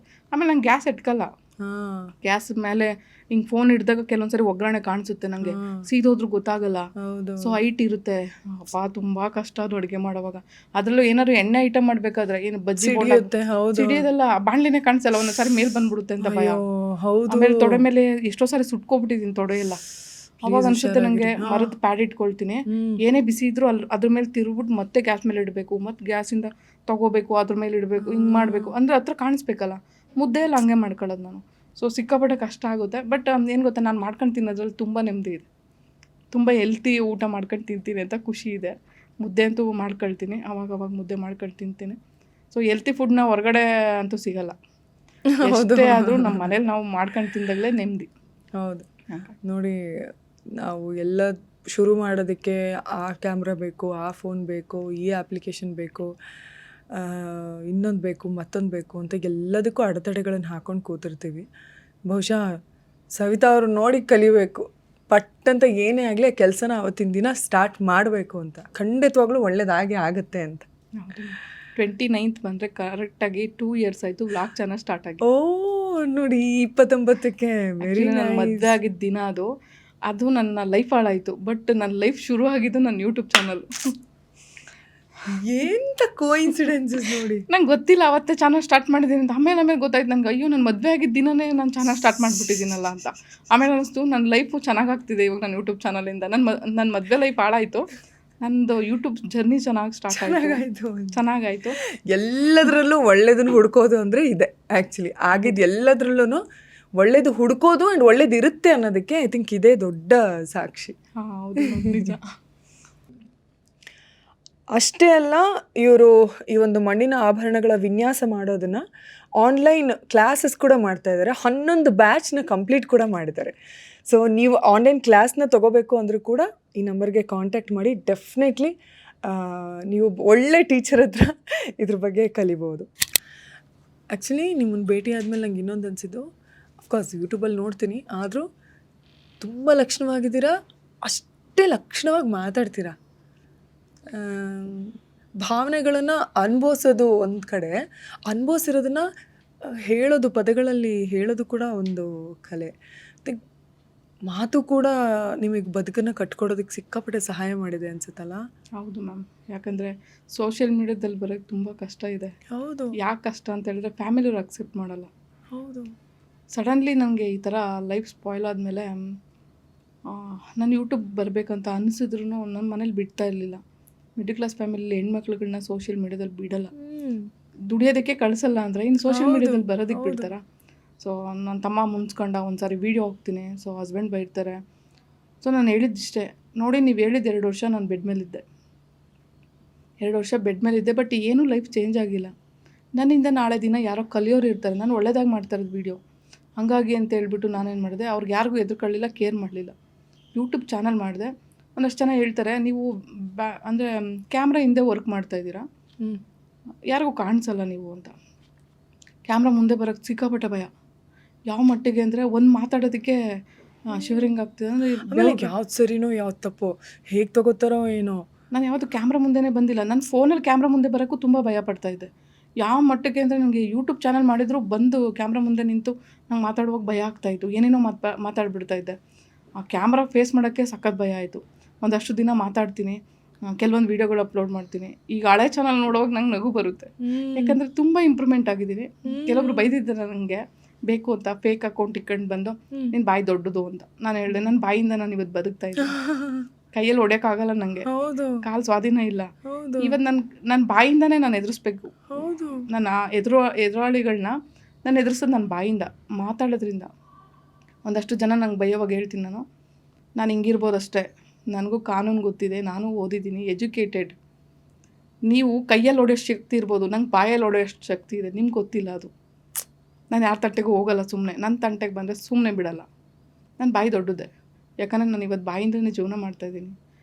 ಯೂಟ್ಯೂಬ್ ಚಾನಲಲ್ಲಿ ಮಾತಾಡಿರೋದು ನಿಮಗೋಸ್ಕರ ನೀವೇ ನಿಂತ್ಕೋಬೇಕಲ್ಲ. ಹೌದು. ತಾಯಿ ಇಲ್ಲ, ನಿಮ್ಮ ಒಡ ಹುಟ್ಟಿದವರಿಲ್ಲ, ಮದುವೆ ಆದವರಿಲ್ಲ, ಯಾವ ಸಂಬಂಧಗಳಿಲ್ಲ ಅಂದಾಗ ಮತ್ತೆ ಹೆಂಗಿರಬೇಕು? ಲೈಕ್ ತುಳಿಸ್ಕೊತಿದ್ರೆ ಐ ಥಿಂಕ್ ತುಳಿತಾನೆ ಇರ್ತಾರೆ. ಇನ್ನು ಪಾತಾಳದ ಒಳಗಡೆ ಹಾಕೋದಕ್ಕೂ ಹೇಸಲ್ಲ. ಫ್ಯಾಮಿಲಿ ನಿಮ್ಮಿಂದ ನನಗೆ ತುಂಬ ಒಂದು ದೊಡ್ಡ ಒಂದು ಎಕ್ಸಾಂಪಲ್ ಅಂತ ನೀವು ನಂಗೆ ಅನಿಸಿದ್ದು ಅಂದರೆ ನಮಗೋಸ್ಕರ ನಾವು ಎಷ್ಟರ ಮಟ್ಟಿಗೆ ನಿಲ್ಲಬಹುದು ಅಂತ ನೀವು ತೋರಿಸ್ಕೊಡ್ತೀರಾ ಸವಿತಾ ಅವ್ರೆ. ನಮ್ಮನ್ನು ನಾವು ಎಷ್ಟು ಮಟ್ಟಿಗೆ ಪ್ರೀತಿಸ್ಕೋಬೇಕು, ಸ್ವಾವಲಂಬಿಯಾಗಿ ಹೆಂಗೆ ಬದುಕಬಹುದು, ಎಷ್ಟೆಲ್ಲ ಒಳ್ಳೊಳ್ಳೆ ದಾರಿಗಳಿದ್ದಾವೆ. ನಾವು ಸೋಷಿಯಲ್ ಮೀಡಿಯಾನ ನೆಗೆಟಿವಿಟಿ ಅಂತಲೂ ಮಾತಾಡ್ತೀವಿ, ಅದನ್ನು ಪಾಸಿಟಿವ್ ಆಗಿ ಹೆಂಗೆ ಬದುಕನ್ನು ರೂಪಿಸ್ಕೊಳ್ಳೋದಕ್ಕೆ ಬಳಸ್ಕೋಬೋದು ಅನ್ನೋದಕ್ಕೆ ಇವರ ಬಿಗ್ ಎಕ್ಸಾಂಪಲ್. ಹೌದು. ಸಿಕ್ಕಾಪಟ್ಟೆ ಕಷ್ಟ ಆಗುತ್ತೆ ಸೋಷಿಯಲ್ ಮೀಡಿಯಾದಲ್ಲಿ ಬಂದರೆ. ನಮ್ಮ ನೆಗೆಟಿವ್ ಇರ್ತಾರಲ್ಲ, ಒಂದು ಕಮೆಂಟ್ಸ್ ಹೋದಾಗ ಸತ್ತೋಗೋ ಥರ ಆಗುತ್ತೆ. 1000 ಕಮೆಂಟ್ ಒಳ್ಳೆ ಕಮೆಂಟ್ ಬಂದಿರುತ್ತೆ ಮ್ಯಾಮ್, ಒಂದೇ ಒಂದು ಕಮೆಂಟು ನೀನು ಸರಿ ಇಲ್ಲ ಅಂತನೋ ಏನೋ ಹಾಕಿರ್ತಾರೆ. ಏನು ಅವ್ರ ಮನೆಯಿಂದ ಕೊಡ್ತಾ ಇರ್ತಾರೆ ನಮಗೆ, ಯಾಕೆ ಅನ್ಬೇಕು? ಅವ್ರ ಮನೆ ಹೆಣ್ಮಗಳಾಗಿದ್ರೆ ಈ ಥರ ಬದುಕ್ತಾ ಇದ್ರೆ ಅವ್ರುಗಳು ಈ ಥರ ಇಲ್ಲ. ಇನ್ನೊಂದು ಹೆಂಗೆ ಗೊತ್ತಾ, ನಾವು ಅಂಥವ್ರಿಗೆ ಆ ಪ್ರಶ್ನೆನೇ ಕೇಳಬಾರ್ದು. ಯಾಕೆ ಅಂತ ಹೇಳ್ತೀನಿ ಕೇಳಿ. ಅವ್ರವ್ರ ಮನೆ ಹೆಣ್ಮಕ್ಳಿಗೆ ಮರ್ಯಾದೆ ಕೊಡೋರು ಯಾರ ಬಗ್ಗೆ ಮಾತಾಡಲ್ಲ. ಸೊ ಆ ಪ್ರಶ್ನೆ ಆ್ಯಕ್ಚುಲಿ ವೇಸ್ಟು. ಆ ಥರ ನಾವು ಸುಮಾರು ಸಲ ನಾವು ಕೇಳ್ತೀವಿ, ಹೆಣ್ಮಕ್ಳು ಯಾರಾದರೂ ಕೆಟ್ಟದಾಗ ಮಾತಾಡಿದ್ರೆ ನಿಮ್ಮ ಮನೆ ಹೆಣ್ಮಕ್ಳಿಗೆ ನೀವು ಹಿಂಗೆ ಮಾಡ್ತೀರ ಅಂತ. ಆ್ಯಕ್ಚುಲಿ ಅವ್ರು ಮಾಡ್ತಿರ್ತಾರೆ. ಅಂಥವ್ರು ಮಾತ್ರ ಬೇರೆಯವ್ರಿಗೆ ಮಾಡೋದಕ್ಕೆ ಸಾಧ್ಯ, ಅದರ್ವೈಸ್ ಚಾನ್ಸೇ ಇಲ್ಲ. ಹೆಂಗೆ ಮಾತಾಡೋದಕ್ಕೆ ಸಾಧ್ಯ? ಚಾನ್ಸೇ ಇಲ್ಲ. ಸೊ ಐ ಥಿಂಕ್ ನಿಮ್ಗೆ ಆ ಒಂದು ಶಕ್ತಿ ಆ್ಯಂಡ್ ಮನೋಬಲ ಇದೆ.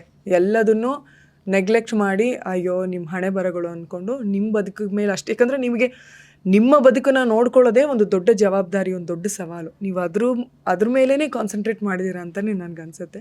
ಆ್ಯಂಡ್ ನೀವು ಸುಮಾರು ಜನಕ್ಕೆ ಸ್ಫೂರ್ತಿ. ಸೊ ಇರೋದೊಂದು ಲೈಫ್ ಖುಷಿಯಾಗಿರಬೇಕು, ಇರೋದೊಂದು ಲೈಫ್ ಬದುಕಿ ತೋರಿಸ್ಬೇಕು. ಸೊ ಈ ಕಾರ್ಯಕ್ರಮದ ಬಗ್ಗೆ ಏನು ಅನ್ನಿಸ್ತು ಸವಿತಾ ಅವ್ರೆ? ಇಲ್ಲಿಗೆ ಬಂದಿದ್ದು ಹೇಗೆ ಅನ್ನಿಸ್ತು? ಕಾರ್ಯಕ್ರಮದ ಬಗ್ಗೆ ಬೇಡ, ಇಲ್ಲಿ ಬಂದಿದ್ದು ಹೇಗೆ ಅನ್ನಿಸ್ತು? ನನಗೆ ಒಳ್ಳೇದು ಅನಿಸಿದೆ. ಒಂದು ಹೆಣ್ಮಕ್ಳು ಲಾಸ್ಟಲ್ಲಿ ಒಂದು ಲೈನ್ ಹೇಳಬೇಕು ಮ್ಯಾಮ್. ಪ್ಲೀಸ್ ಹೇಳಿ, ದಯವಿಟ್ಟು ಹೇಳಿ. ಆ್ಯಕ್ಚುಲಿ ತುಂಬ ಜನ ತುಂಬ ಕಷ್ಟಪಟ್ಟು ಗಂಡನ ಮನೇಲಿ ಬದುಕುವಂಥ ಹೆಣ್ಮಕ್ಳಿದ್ದಾರೆ. ತುಂಬ ಜನ ನನ್ನ ಹತ್ರ ನೋವು ತೋಡ್ಕೊಂಡಿದ್ದಾರೆ.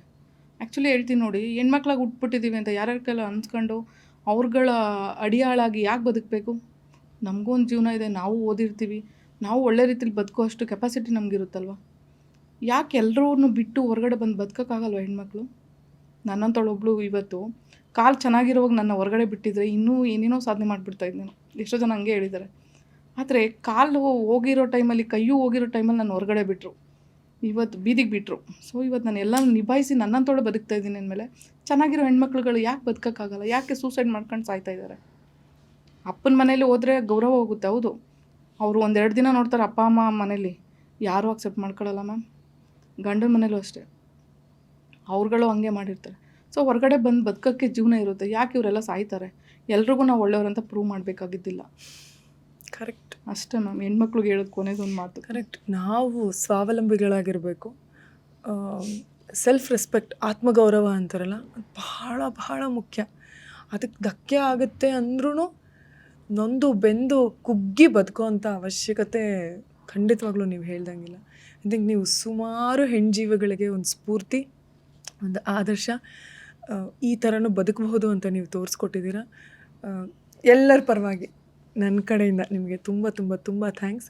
ಹಾಗೆಯೇ ಕಡೆಯದಾಗಿ ಇಲ್ಲಿಗೆ ಬಂದಿದ್ದು ಹೇಗೆ ಅನ್ನಿಸ್ತು? ನಿಮಗೂ ಕೂಡ ತುಂಬ ಥ್ಯಾಂಕ್ಸ್ ಮ್ಯಾಮ್. ಇಲ್ಲಿಗೆ ಬಂದಿದ್ದು ತುಂಬ ಒಳ್ಳೇದು ಅನಿಸಿದೆ. ಒಂದು ಆಮೇಲೆ ಎಷ್ಟೋ ಜನ ಹೆಣ್ಮಕ್ಳುಗಳ್ನ ಇಲ್ಲಿ ಕರೆಸಿ ಮಾತಾಡಿಸ್ತಾ ಇದ್ದೀರಾ. ಸೊ ಈ ಮಾತುಗಳು ಒಂದಷ್ಟು ಜನಕ್ಕೆ ಸ್ಫೂರ್ತಿದಾಯಕವಾಗುತ್ತೆ, ಅವ್ರಿಗಿನ್ನೂ ಬದುಕೋದಕ್ಕೆ ಒಂದು ಸ್ಫೂರ್ತಿ ಬರುತ್ತೆ. ಸೊ ಎಷ್ಟೋ ಹೆಣ್ಮಕ್ಳುಗಳಿಗೆ ತುಂಬ ಒಳ್ಳೆಯದಾಗುತ್ತೆ ಒಂದು. ಆಮೇಲೆ ಇವಾಗ ನೋಡಿ, ದುಡ್ಡು ಕೊಟ್ಟು ಹೆಲ್ಪ್ ಮಾಡೋರು ಎಷ್ಟೋ ಜನ ಇರ್ತಾರೆ, ಆದರೆ ನಿಮ್ಮ ನೋವನ್ನ ಹೇಳ್ಕೊಂಡವ್ರ ಹತ್ರ ಅವ್ರೊಂದು ಸಜೆಷನ್ ಕೊಟ್ಟು ಈ ಥರ ಮಾತಾಡೋ ಅಷ್ಟು ಪೇಷನ್ಸ್ ಯಾರಿಗೂ ಇರಲ್ಲ. ಸೊ ಅಂಥ ಪೇಷನ್ಸ್ನ ಕಲಿಸೋದು ಇಂಥ ಒಂದು ಪ್ರೋಗ್ರಾಮ್ಗಳು. ಇವನ್ನ ನೋಡಬೇಕಾದ್ರೆ ಅವರು ಮೋಟಿವೇಟ್ ಆಗ್ತಾರೆ. ಒಂದು ಲೈಫ್ ಇನ್ನೂ ಇದೆ, ಯಾಕೆ ಬದುಕಬಾರ್ದು? ಸೊ ಈ ಒಂದು ಪ್ರೋಗ್ರಾಮಲ್ಲಿ ಇಂಥವ್ರು ನೋಡಿದ್ನಪ್ಪ, ಇವ್ರು ಹೆಂಗೆ ಬದುಕ್ತಿದ್ದಾರೆ, ಜೀವನ ಕಟ್ಕೊಂಡಿದ್ದಾರೆ, ನಾವು ಕಟ್ಕೋಬೋದಲ್ಲ ಅಂತ ಒಂದು ಇನ್ಸ್ಪೈರ್ ಆಗ್ತಾರೆ. ನಿಮ್ಮ ಪ್ರೋಗ್ರಾಮು ಇನ್ನೂ ಒಂದಷ್ಟು ಜನಕ್ಕೆ ಒಂದು ಸ್ಫೂರ್ತಿದಾಯಕ ಆಗುತ್ತೆ. ಇನ್ನೂ ಒಂದಷ್ಟು ಜನ ಹೆಣ್ಮಕ್ಳುಗಳು ಬಂದು ಇಲ್ಲಿ ಮಾತಾಡಲಿ, ನಿಮ್ಮ ಪ್ರೋಗ್ರಾಮು ಇನ್ನೂ ಇಂಪ್ರೂವ್ಮೆಂಟ್ ಚೆನ್ನಾಗಾಗಲಿ, ಇನ್ನೂ ಒಳ್ಳೇದಾಗಲಿ ನಿಮಗೆ. ಮತ್ತು ನೀವು ಒಳ್ಳೆ ಮನಸ್ಸಿರುವಂಥವ್ರು, ನಿಮ್ಮನ್ನ ಯೂಟ್ಯೂಬಲ್ಲಿ ಅಷ್ಟೇ ನೋಡ್ತಾ ಇದ್ದೆ, ಇವತ್ತು ಡೈರೆಕ್ಟಾಗಿ ನೋಡಿ ನಂಗೆ ನಿಜ ಖುಷಿ ಆಯಿತು. ಫಸ್ಟ್ ಟೈಮು ಒಬ್ಬರು ಫಿಲಿಮ್ ಆ್ಯಕ್ಟರು ಅನ್ನೋದ್ರ ಜೊತೆಗೆ ಒಳ್ಳೆ ಹೃದಯವಂತಿಕೆ ಇರುವಂಥವ್ನ ನಾನು ಮೀಟ್ ಮಾಡಿದೆ ಅಂತ ತುಂಬ ಖುಷಿ ಆಯಿತು ಮ್ಯಾಮ್ ನಿಮ್ಮನ್ನು ನೋಡಿ. ತುಂಬ ಥ್ಯಾಂಕ್ಸ್. ನಿಮ್ಮನ್ನು ನೋಡಿ ನಂಗೆ ತುಂಬ ಖುಷಿ ಆಯಿತು. ಸ್ವಲ್ಪ ಎಮೋಷ್ನಲ್ ಕೂಡ ಆದೆ ನಾನು. ಬಟ್ ಐ ಥಿಂಕ್ ತುಂಬ ಒಂಥರ ನನಗೆ ಈ ಭಾವನೆಗಳನ್ನು ಎಕ್ಸ್ಪ್ರೆಸ್ ಮಾಡೋಕ್ಕೂ ಆಗ್ತಿಲ್ಲ. ಸುಮಾರು ಭಾವನೆಗಳು, ಸುಮಾರು ಆಲೋಚನೆಗಳು ಪಟ ಪಟ ಪಟ ಪಟ ಅಂತ ತಲೆಯಲ್ಲಿ ಬಂತು. But one of the best conversation ನಿಮ್ಮೊಟ್ಟಿಗೆ ನಾನು ಆಡಿದ್ದು. Thank you so much.